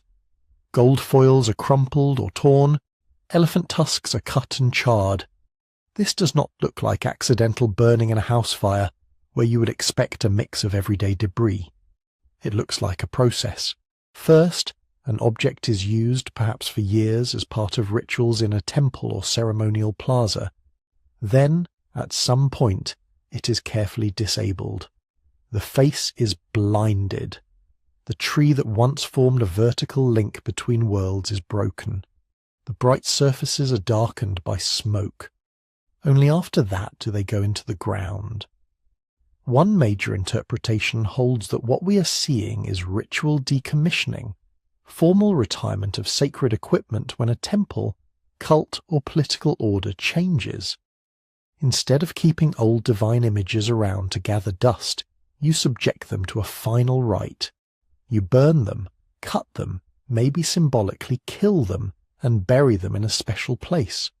The pit becomes an archive of retired power. From this angle, the careful placement starts to make sense. If you believe a bronze mask is more than metal, if it is a dwelling for a spirit or a conduit for a god, you do not casually toss it aside. Even in retirement, it must be handled with respect, stacked in particular orders, accompanied by other offerings like tusks and jades and shells. The pit itself is part of the ritual script. Another line of thinking sees the pits as responses to a major event. Imagine a political crisis, a flood, a prolonged drought, an invasion, or a dynastic shift we no longer have words for. In the face of that upheaval, a community might stage an enormous one-time offering, gathering a generation's worth of ritual paraphernalia and wealth, and committing it all to the earth. Some of the evidence fits that scenario. The concentrations of material seem to represent multiple previous contexts, different altars, different buildings, gathered and brought together. Radiocarbon dates suggest that the objects span decades of manufacture, but were buried within narrower windows of time. That pattern can be read as a great clean sweep sacrifice, a kind of ritual reset button after crisis. A related idea is temple clearing. Ritual buildings may have been periodically rebuilt on the same spot. When that happens in many ancient cultures, the older floors and installations are buried in place or moved to adjacent pits. At Sansingdui, the discovery of rammed earth foundations, platforms and activity surfaces near the pits hints at an architectural landscape, altars, halls, courtyards, now mostly erased. In this view, the pits are not isolated features, but parts of a larger ceremonial complex going through cycles of construction, demolition, and renewal. Because we lack texts, these interpretations remain provisional. but the combination of deliberate fragmentation, signs of burning, and non-random arrangement strongly supports the idea of an organized ritual process, not casual disposal. Some researchers push the conversation a step further and ask what kind of social change might sit behind that process. If rulers changed, if one lineage displaced another, or if an old cult was replaced by a new one, there might have been reasons to neutralize earlier sacred images. Destroying or burying the old gods' faces could be a way of closing a political chapter, while still showing a certain fearful respect. You do not simply smash the old order, you put it away in a controlled, ritualized way. Others wonder whether environmental stress played a role. A run of poor harvests, earthquakes, or shifts in river courses could push leaders to enact dramatic offerings to restore balance. In that context, the burning and burial of precious bronzes, jades, and ivory could be read as a desperate gift to unseen powers asking for a reset of the world itself. None of these scenarios can be confirmed yet. They are structured possibilities, built from patterns in the soil and comparisons to other early complex societies. So archaeologists keep looking for anchors. They look for surrounding architecture, foundations of halls that might have housed the bronzes before burial, courtyards where processions could move, post holes that mark the lines of fences or gateways. They search for altars, raised platforms with ash layers, concentrations of bones, or repeated small offerings that might mark stable ritual spots over generations. They map activity areas around the pits, patches of slag, miscast fragments, and clay moulds that might indicate nearby workshops. Clusters of broken ceramics that could record feasting, paths of trampled soil that speak of repeated movement. Each new feature helps to locate the pits within a living landscape rather than in isolation. The hope is that, piece by piece, a picture will emerge of how ritual, power, and everyday life intersected in this corner of the Chengdu Plain. For now, the pits remain the most dramatic pages we can read from that lost chapter. Their very existence tells us that the people of Sanchengdui felt the need not only to make extraordinary bronzes, but also at some critical moment to hide them, broken, burned, and carefully arranged, where no one was meant to see them again. When people say Sanxingdui vanished, it's easy to picture a catastrophe, a city swallowed overnight, a people wiped out. But in archaeology, disappearance is usually quieter than that. Cultures rarely blink out in an instant. They move, they change shape, they fuse with neighbours, their descendants keep living in the same landscapes under different names. So when we ask why Sanxingdui vanished from view, we're really asking three connected questions. What happened to this particular ritual centre? Where did the people and their traditions go? And why, for so long, did later history seem almost unaware that this world had ever existed? One family of explanations looks first at the land itself. Sanxingdui sits in the Chengdu Plain, part of the Sichuan Basin. It's a broad, fertile lowland fed by rivers that branch and braid, carrying silt out of steep surrounding mountains. That kind of environment is generous but unstable. Rivers here have never been fixed lines on a map. Over centuries they swing, split, merge, and sometimes simply abandon their old beds. Several researchers have suggested that something like that may have happened around the time the pits were filled. Core samples and geomorphological studies in the region point to episodes of flooding and river course change in the late 2nd millennium BCE. The exact timing is still being refined, but there are signs that major channels shifted, wetlands expanded or contracted, and parts of the plain went from dry ground to flood-prone lowland in the span of a few generations. If your ritual centre is built on a particular terrace because it sits just right above the water, and then the river decides to move, your calculations change. Fields that used to be dependable might get buried in silt or cut off from irrigation. Access routes could be interrupted. A flood that damages rammed earth buildings and ritual platforms might be survivable once or twice. But if the pattern repeats, the cost of staying climbs. In that scenario, the burial of the bronzes could be part of a long farewell. You hold major ceremonies, you retire the old sacred equipment in a final round of offerings. You mark the closing of a place where humans and spirits had met for centuries, and then, gradually or in a planned movement, the center of gravity shifts. No single layer of mud in the excavations proves this definitively. What we have instead are converging hints. Dates for the pits clustering toward the later activity of the site, evidence that some architecture around them was no longer maintained afterward, and the broader picture of rivers in the Chengdu Plain that have not sat still. Environmental stress doesn't need to be a Hollywood disaster to push relocation. A series of slightly worse years can be enough. Alongside these landscape stories sits another set of possibilities, changes in power. Sangsingdui was not just a village. By the time the great bronzes were being cast, it was a major node in a regional system, a political and ritual center for what archaeologists often call the ancient Shu culture. Centers rise and fall in such systems even without floods. A ruling lineage can lose authority. Trade routes can reorganize. New elites can decide to build their halls somewhere else. When that happens, the people don't vanish. They follow jobs, grain, and ritual obligations. Skills and stories travel with them. About 40 kilometers southwest of Sansingdui, near modern Chengdu, another site enters the story, Jinsha. Jinsha was discovered in 2001, and its main flourishing seems to fall in the centuries after Sansingdui's peak, roughly between about 1200 and 650 BCE, depending on how you draw the overlaps.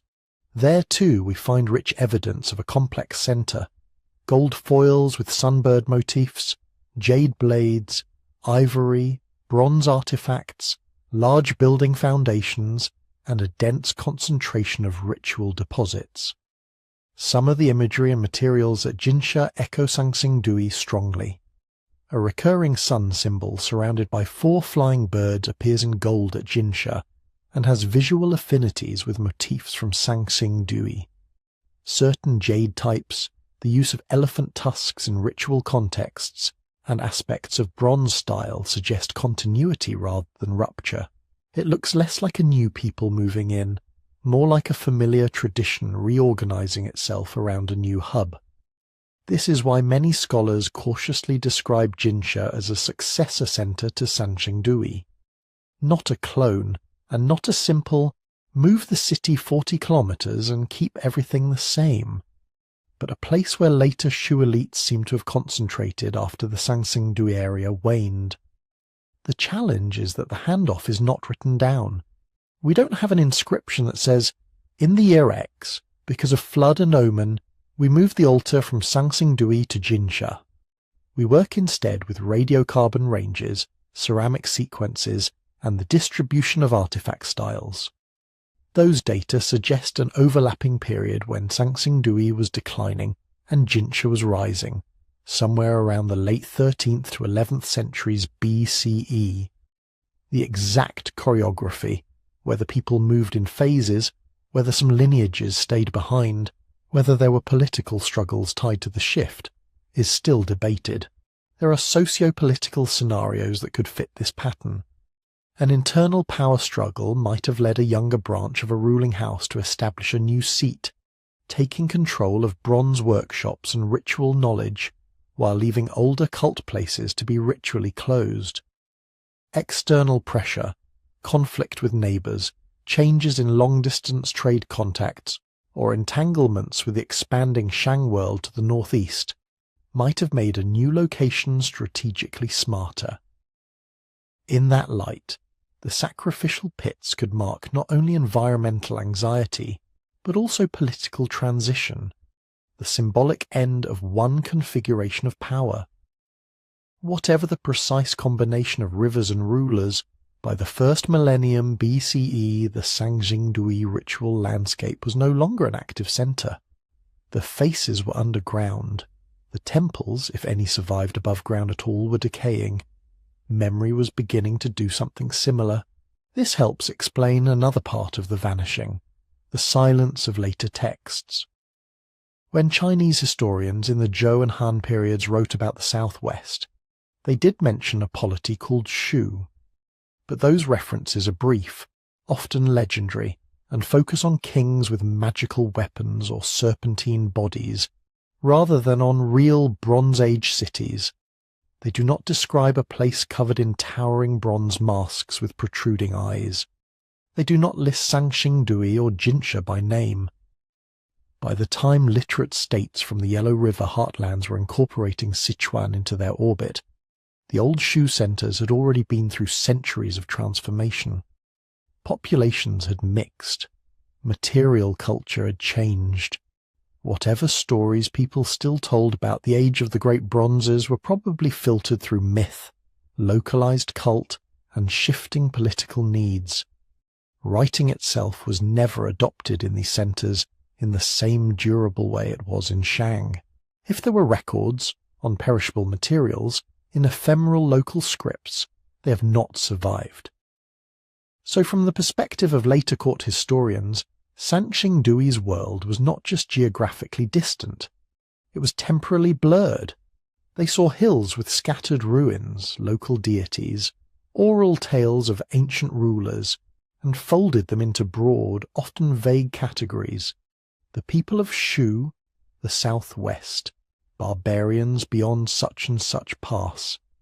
The specificity that archaeologists can now see in the soil never made it into those terse lines of classical text.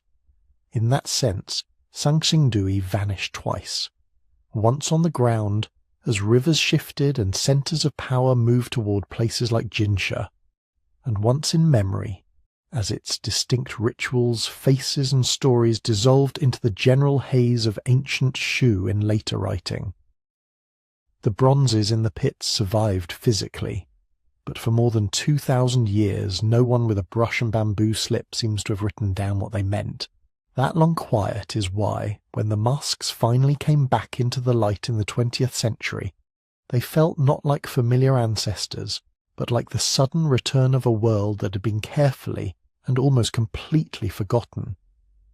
For most of that long quiet, Sanxingdui existed only as layers of soil and faint bumps in the landscape. Villagers ploughed fields over the old walls, dug ponds into the fills of collapsed platforms, and walked past fragments of ancient pottery without knowing that anything unusual lay below. The Shu kings remembered in later legend had already been wrapped in centuries of myth. The older bronze-masked world beneath them had dissolved into geology. This raises a puzzle that sounds simple but is actually deep. How does a major Bronze Age centre, with monumental bronzes and large engineered earthworks, fade almost completely from collective memory?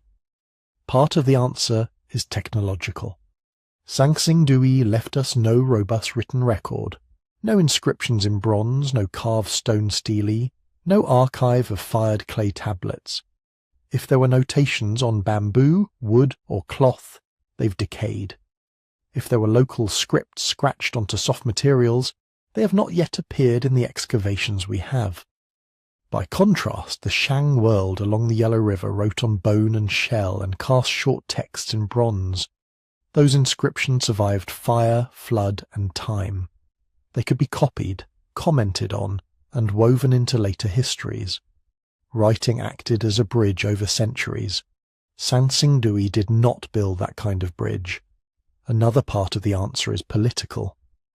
As power in the southwest shifted toward new hubs, eventually toward centres that would be absorbed into Qin and Han state systems, the old Shu capitals became irrelevant to the concerns of later courts. Historians in those courts were not trying to reconstruct a full, balanced record of every past culture. They were writing to explain and legitimize their own present, their kings, their rituals, their borders. In that narrative, places outside the main political line of descent often appear only when they collide with it, as enemies, allies, or curiosities at the frontier. Sansingdui's great days were already centuries in the past by the time literate officials from the northeast began to push into Sichuan.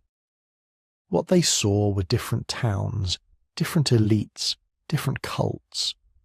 The memory of an earlier bronze-masked ritual centre, if it survived at all, would have been localised and fragmentary, spoken in dialects the court chroniclers did not hear. And then there is simple, slow burial. Rammed earth walls erode into low ridges that look like natural levees. Pits fill in, level out, and vanish beneath new sediments. Over generations, people forget that a certain field edge follows the old line of a city wall. They stop telling children why a particular knoll has an odd name. Local stories thin, fray, and eventually snap. For archaeologists, that combination, no enduring texts, political shift, and deep burial, is almost a recipe for anonymity. And for a long time, China did not have the kind of archaeology that could reverse it. In the late 19th and early 20th centuries, what we might call modern scientific archaeology was just beginning to take root in East Asia. Early excavations were often rescue digs or treasure hunts, focused on objects rather than on carefully recording context. In Sichuan, far from the main centres of early archaeological training, work was sporadic. Bronze artefacts from the region did surface through tomb looting, chance finds, or local collection, but they tended to be judged against a Yellow River template. If they didn't match Shang or Zhou styles, they were often labelled as barbarian curiosities, interesting but marginal. It took decades for methods and mindsets to shift. By the mid-20th century, Chinese archaeology had begun to systematize surveys, stratigraphic excavation, and typological analysis of ceramics and bronzes. Researchers started to recognize regional sequences and to see that peripheral areas had their own deep histories. In this new framework, the Sichuan Basin was no longer just a distant theatre, visited occasionally by northern states. It was a candidate cradle in its own right.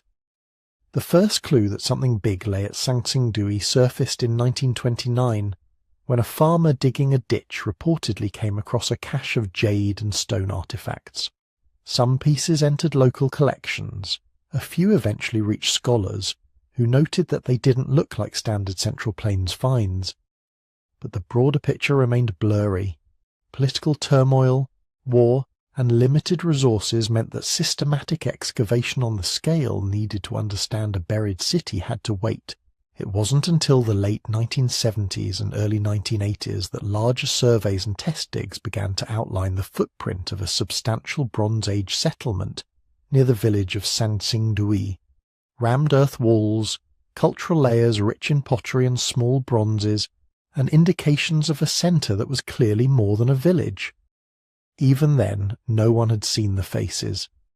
That changed in 1986, when workers extracting clay near the site struck the first of the deep sacrificial pits, and archaeologists were called in. The initial finds already suggested a major deposit, dense broken bronzes, jades, and ivory. But as excavation went deeper, the scale and character of the bronzes became startling. Masks over 1/2 metre wide with exaggerated eye sockets, human-like heads with huge protruding tubular eyes, a towering bronze tree over 3 metres tall, figures with outstretched arms, intricate crowns, and a style of casting that simply did not fit the familiar Shang and Zhou canon. Sansingdui went, almost overnight, from a regional archaeological site to an international headline. Part of that impact came from the objects themselves. They were visually unlike anything most viewers associated with ancient China. Part came from the timing. By the 1980s, there was growing global interest in early civilizations beyond the classic centres, and Sansingdui slotted neatly into that curiosity. But another part of the impact was shaped in museums. When the bronzes were conserved and put on display, curators quite naturally emphasized the most striking pieces. The large masks, the tall trees, the enigmatic human figures. Exhibitions leaned into the sense of mystery. Titles and captions spoke of enigmatic faces, lost kingdoms, and civilizations erased from history. Those phrases captured public attention. They also did something subtler. They framed Sansingdui less as one node in a complex Bronze Age landscape, and more as an almost cinematic anomaly, a strange, forgotten world suddenly blinking into view. This is where it helps to be careful with language like erased. Were the people of Sansingdui deliberately written out of history by later states? At present, there is little evidence for a systematic campaign of suppression in the way we might imagine it today. What we do see is a structural silence, a culture without durable writing, a region that fell outside the main corridor of the histories that survived, a set of ritual practices that did not feed directly into the textual traditions that later scholars copied and commented on. In that sense, Sansingdui was not so much erased as never properly inscribed, at least in the archives that endured. The pits themselves may have been a kind of intentional withdrawal, a decision by local elites to bury their most powerful ritual implements beyond normal reach. But the forgetting that followed seems to have been gradual and unplanned, the cumulative effect of environmental change, shifting power, and the biases of who gets to write. What 1986 did was not to reverse a single act of erasure, but to punch a hole through that long-layered silence. Since then, the story has continued to change. Excavations in the decades after the initial discovery refined the layout of the site, traced city walls and identified workshops. The find of Jincha added another piece to the puzzle of how Shu centers shifted over time. And beginning in 2019, a new round of work uncovered additional sacrificial pits, numbered 3 through 8, with hundreds more bronzes, gold artifacts, and fragments of yet more elaborate figures and trees.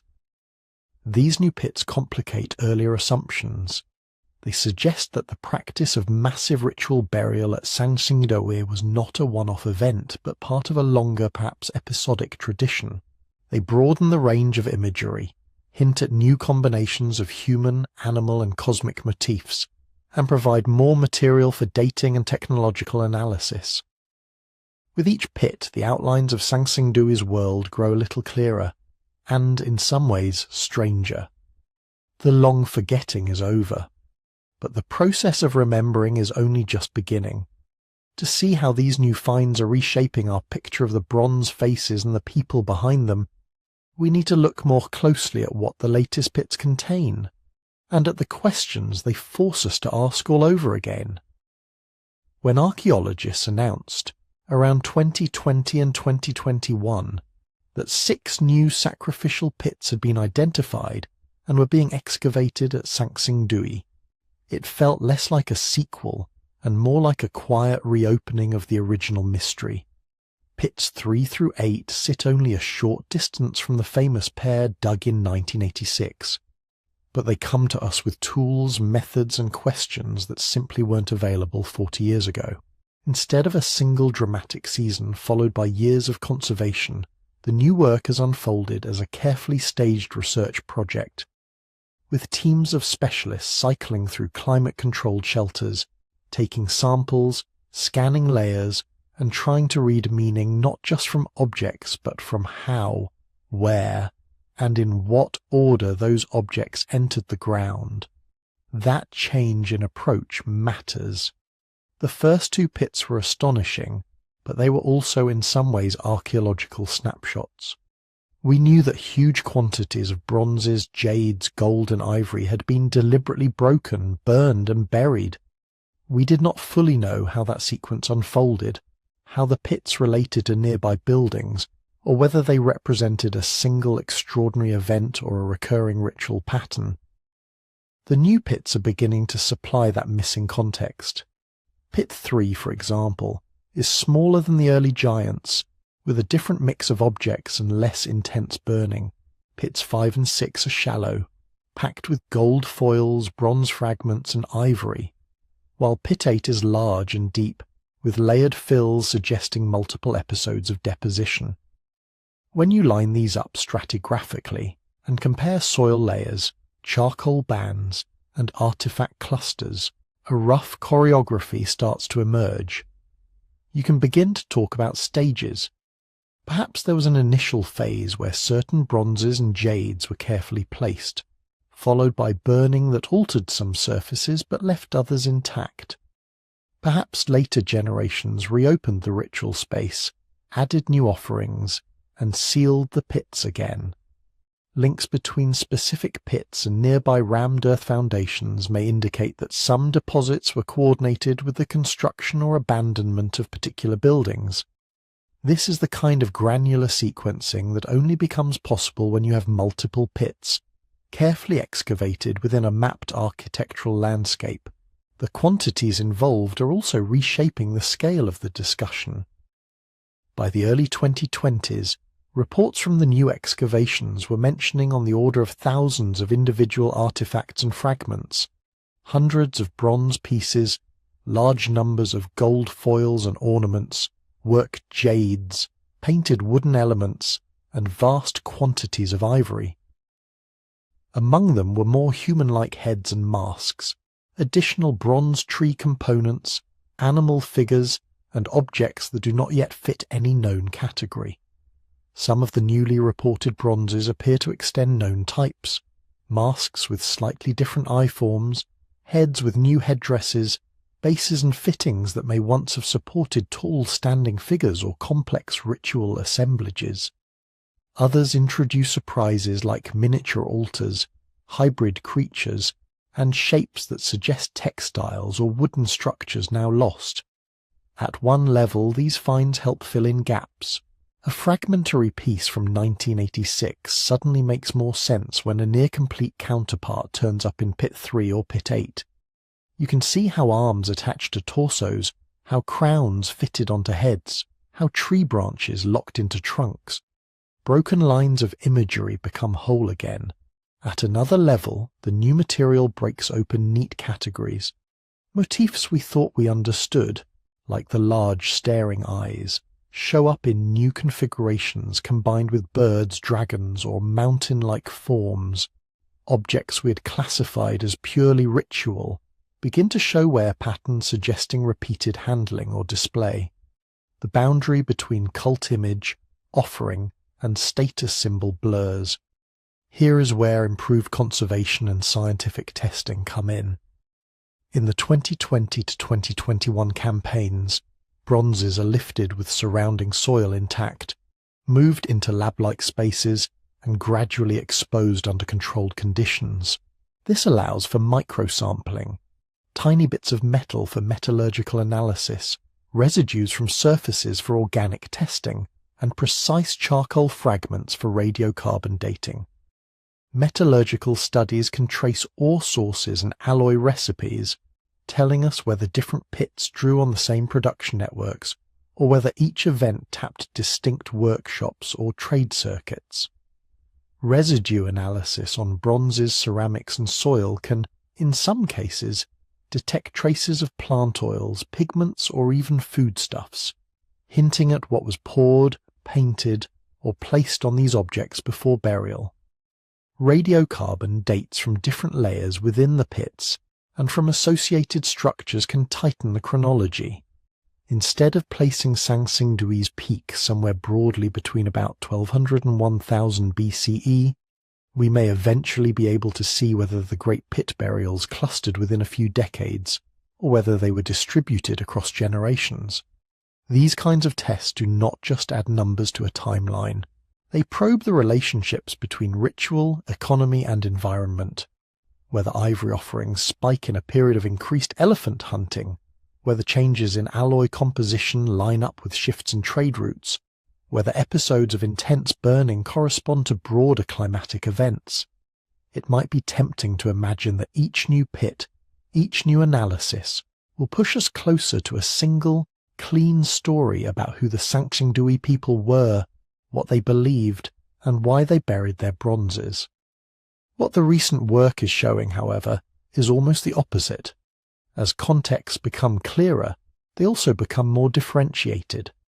Instead of one monolithic sacrificial pit ritual, we begin to see a sequence of related but distinct performances, evolving over time, intertwined with political changes we can only dimly perceive.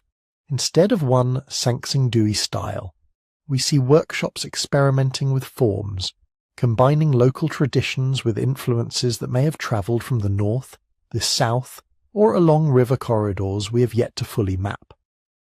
The new pits answer some long-standing questions. They confirm that massive ritual burial was not a single outburst, but a recurring practice. They strengthen the case for Sangsing Dui as a sustained, complex centre, not a brief flare of Bronze Age extravagance. But they also multiply the questions. Why do some pits emphasise gold foils while others foreground large bronzes? Why do burning patterns differ? Why do certain motifs cluster together, then disappear? And how do these shifting ritual choices relate to the rise, transformation, and eventual eclipse of this bronze-masked world?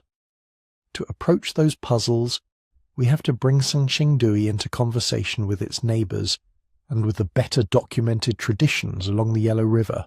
That means stepping back from the pits themselves and asking how this Sichuan centre fits, or refuses to fit, within the wider map of early Chinese civilization. So where does all of this leave us? With a landscape that is richer in detail than it was in 1986, but still dominated by three enormous simple questions. Who were these people, really? What did the bronze faces mean to them? And why, at some point in the late 2nd millennium BCE, did they choose to end this ritual world by breaking, burning, and burying so much of it? The first question, identity, sounds straightforward, but it isn't. We can say that the Sangsing Dui community was part of the broader Shu cultural sphere in the Sichuan basin. We can say that their bronzes, jades, and gold work show connections to other sites in the region, like the later Jinsha, and that their dates overlap with the late Shang dynasty, around the 12th to 11th centuries BCE. But were they a single kingdom in the way later Zhou texts describe states? A cluster of allied towns sharing rituals and artisans? A lineage centre whose ritual prestige far exceeded its political reach? Right now, the evidence allows all of those possibilities. We do not yet have their own words for themselves. We have no inscriptions, no royal names, no lists of ancestors carved into stone. All we have are patterns in material, where workshops cluster, how prestige goods circulate, how architectural platforms relate to the pits. Those patterns suggest hierarchy and organisation. They hint at elites who could command labour, concentrate ivory and metal, and coordinate large formalised rituals. But they stop short of spelling out titles, offices, or a clear political structure. Then there is the question of the faces. When you look at those great staring bronzes with their exaggerated eyes, hooked noses, and occasionally almost mask-like stillness, it is natural to want a single answer. These are gods. These are kings. These are shamans in ritual regalia. The difficulty is that each of those answers can fit some of the evidence, but none of them comfortably fits all of it. If the masks are ancestors, mounted on poles or structures to preside over rites, that would line up with the importance of lineage in later Chinese ritual life. It might help explain the repetition of certain features, as if specific forebears were being referenced again and again. If they are deities, perhaps embodiments of mountains, rivers, or sky powers, then the large eyes and sometimes inhuman proportions make sense as deliberate exaggeration.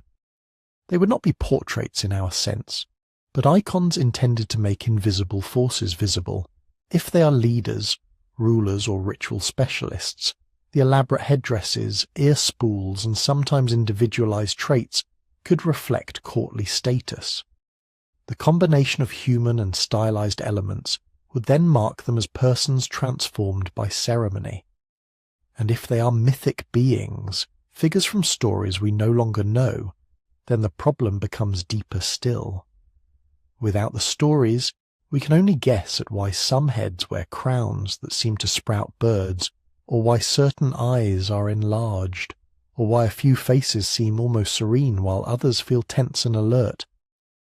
The likeliest answer is that Sangsing did not draw the neat boundaries we are tempted to use. A god could be an ancestor, a ruler could be semi-divine, a ritual specialist could stand as a living link between humans and a more than human world. A single bronze could embody several layers of meaning at once. The third question is the hardest. Why were the pits created at all, and why in this way? The deliberate breakage and burning, the repeated episodes of deposition, the apparent closure of a ritual landscape. It all looks like something more than simple hiding or hurried abandonment. Some researchers propose that we are seeing a grand retirement of sacred objects, putting them out of circulation when a temple, lineage or ruling house ended. Others suggest responses to crisis, drought, flood, epidemic, or external pressure, prompting intense offerings to restore balance. Still others imagine political transformation, a new regime that chose to terminate one ritual order and inaugurate another. Each of these ideas carries different implications. A retirement scenario suggests continuity, the same people, the same place, but a decision to put certain practices away. A crisis scenario points to fear and negotiation with unseen powers. A regime change scenario hints at conflict, perhaps even conquest. At the moment, the soil speaks more clearly than any text, and what it says is nuanced. The pits appear to have been used over spans of time, not just in a single panicked episode. Some objects were burned more intensely than others. Some show repair before deposition, suggesting a long life in use. This combination seems more consistent with structured, repeated ritual than with a one-time emergency. Even here, though, why remains an open door, not a settled room. This is where it can be tempting to jump to dramatic answers. You will find claims that Sangsing was a lost global civilization, an outpost of some vanished world-spanning culture. Others see Egyptian, Mesopotamian, or even Mediterranean features in the musks and trees, and argue for long-distance voyages or secret migrations. As hypotheses, these ideas can be described, but when we weigh them against the evidence, they become difficult to sustain. Bronze technology at Sangsing is advanced, but it fits into the broader arc of East Asian metallurgy. The alloys, casting techniques and tool forms share enough with other contemporaneous Chinese sites to suggest regional development and exchange, not an inexplicable leap. The motifs, too, can be read as part of a local vocabulary. Birds, eyes, mountains, and hybrid creatures that echo imagery found elsewhere in Sichuan and, in different forms, in the Middle Yangtze and Yellow River regions. There is no need to invoke ships from faraway oceans when river valleys and overland routes offer more straightforward explanations. This doesn't mean there was no contact beyond the basin. It simply means that, so far, the strongest lines of connection run along Chinese river systems and mountain passes, not across hemispheres. Responsible scholarship tends to favour the explanations that account for the most data with the fewest unproven assumptions. And that raises a broader point about how archaeology handles mysteries like Sangsing. Gaps are not blank cheques. They are prompts for careful, testable proposals. A responsible hypothesis about the faces or the pits does more than tell an interesting story. It makes predictions that certain kinds of objects will be found in specific contexts, that particular chemical signatures will match between sites, that radiocarbon dates will cluster in ways consistent with the proposed timeline. These predictions can be checked as new excavations proceed and as new methods come online. If the evidence fails to match, the hypothesis has to be revised or set aside. In that sense, archaeology is not about filling the silence with whatever we like. It is about listening closely enough that the ground itself can say yes, no, or not yet. Before we go further into what these bronzes might change about early China as a whole, a small pause. If you'd like to drift even deeper into stories like this, there's a book that accompanies this channel, with long-form, quietly told histories designed for late-night listening or reading. You can find it at sleepytimehistory.com, and for this week there's a discount available there if you'd like to explore more. No rush, and no pressure, just an option if you'd like these kinds of journeys in another format. For now, we return to the masks and the pits, and to a final question. If Sansingdui is not a lost global civilization and not simply a regional oddity, then what does it do to the familiar picture of early China? How does a city of staring bronze faces in a mist-filled basin far from the Yellow River change the stories we tell about where Chinese civilization began, and who gets remembered in that origin story, and who, for 3,000 years, was almost entirely forgotten? For a long time, the story of early China has been drawn like a single river. It rises, we're told, in the north, along the Yellow River, with Erlitou, with Shang, with bronze ding vessels and oracle bones and kings who ask questions of turtle shells and cattle scapulae. From there, the river broadens into Zhou, into the warring states, into Qin and Han.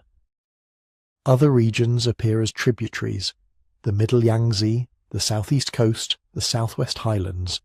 All are framed as later, secondary, feeding into a core that formed somewhere between modern Henan and Shanxi. Sansingdui does not fit easily into that map. Those pits in the Sichuan Basin say, quietly but firmly, that by the late 2nd millennium BCE, there was not one centre of complex life in what is now China, but several. The North China Plain with its Shang capitals was one. The Middle Yangtze, with sites like Panlongcheng, was another. And in the west, in a humid basin ringed by mountains and cut by the Min and Tuo rivers, there was at least one more, a shoe centre whose elites could command large quantities of copper, tin, gold, jade, ivory, and labour. When we place Sansingdui alongside Shang, the picture shifts from a single river to a braided system of streams. You have multiple regional powers, each with its own ritual system, its own iconography, its own ways of organising people and resources. They may have been aware of each other, they may have traded or fought, but none of them looks like a simple offshoot of the others.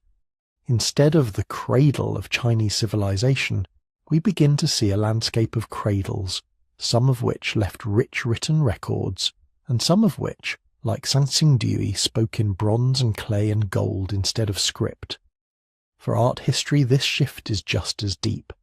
The monumental bronzes from Sansingdui are not small variations on a known theme. They are an alternate visual language carried to an astonishing scale. In the Shang world, bronze most famously becomes ritual vessel. Ding, Gui, Yu, Zun, their surfaces covered in tightly organized Taoti masks and thunder pattern spirals. At Sansingdui, bronze becomes face, body, tree, animal. The surfaces are less densely patterned, the forms more open, the emphasis falling on the sheer presence of a gaze or the vertical rise of a branching trunk. A standing human figure over 2.5 meters tall.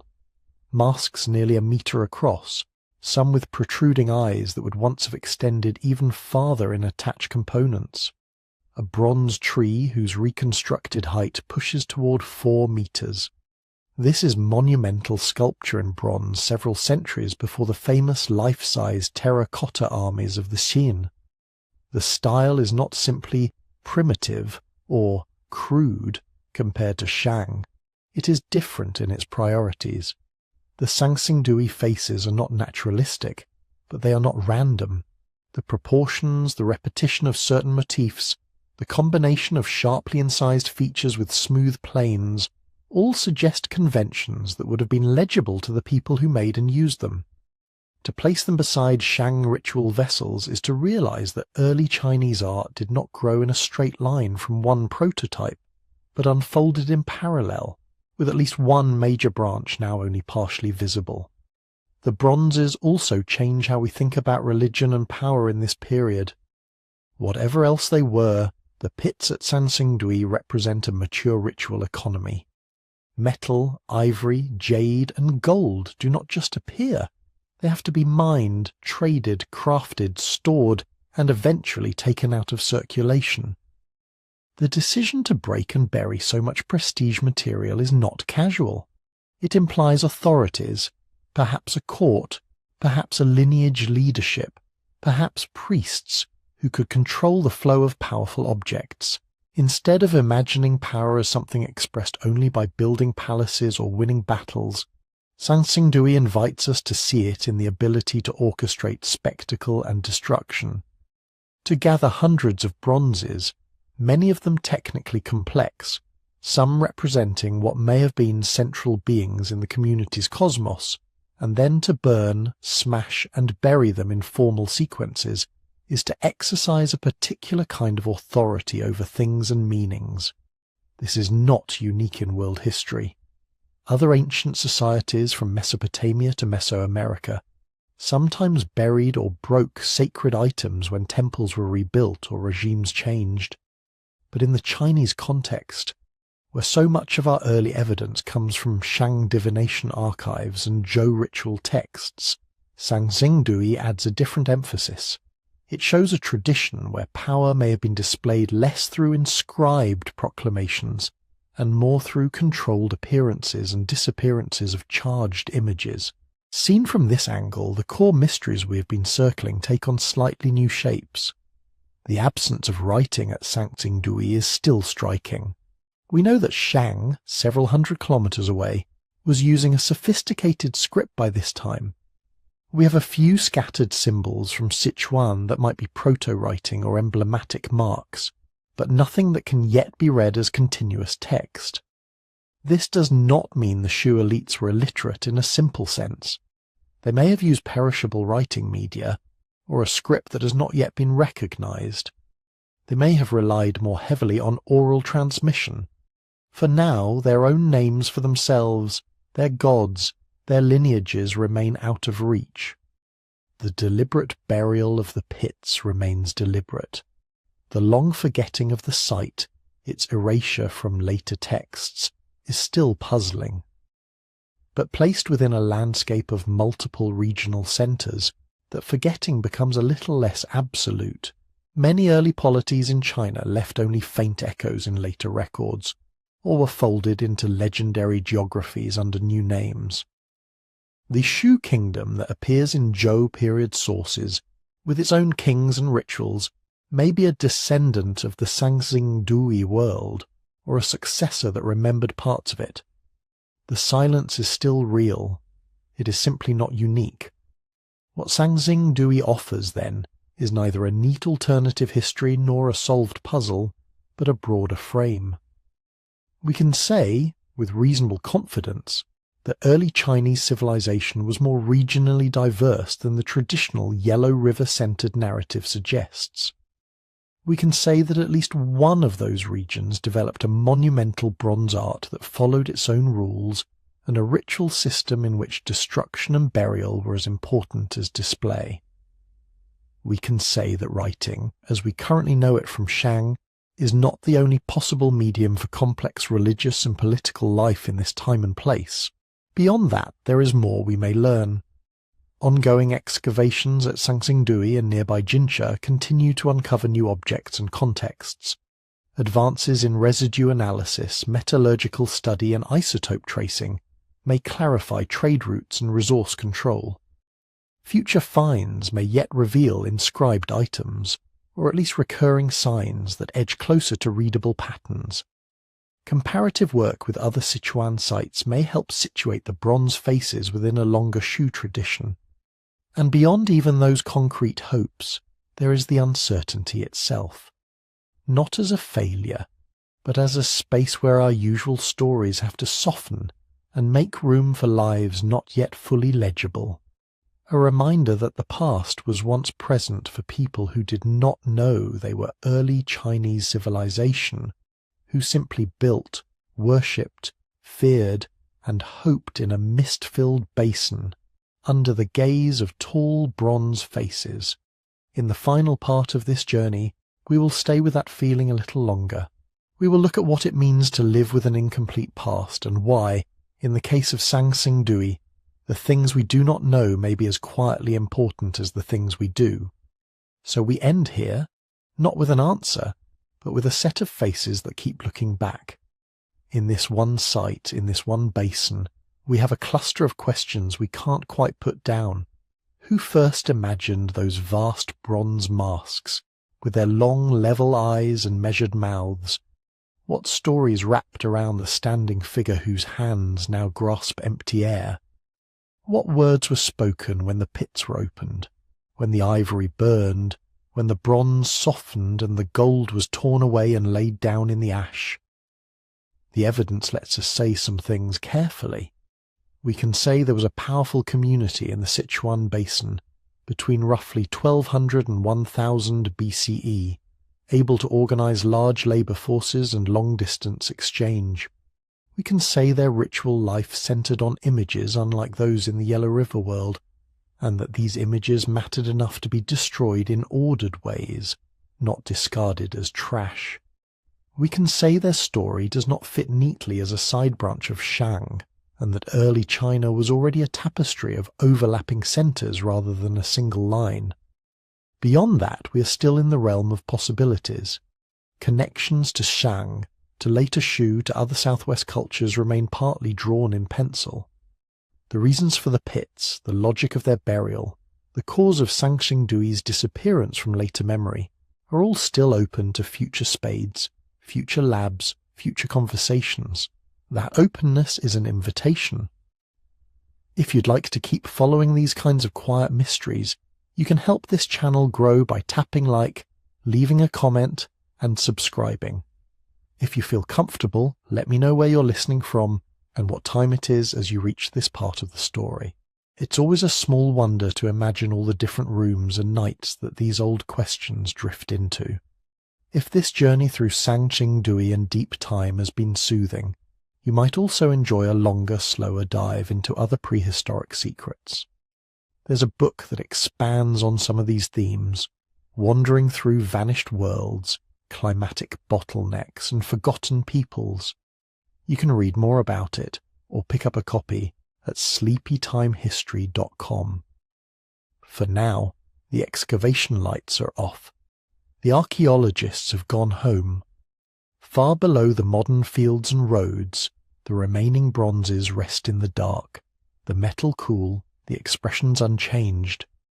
They have already waited 3,000 years. They can wait a little longer, until the next careful trench is opened, the next brush moves a layer of soil, and new eyes, yours, mine, someone else's, pause again in the quiet and wonder who, exactly, these people were, and how much more of their world still lies just out of reach.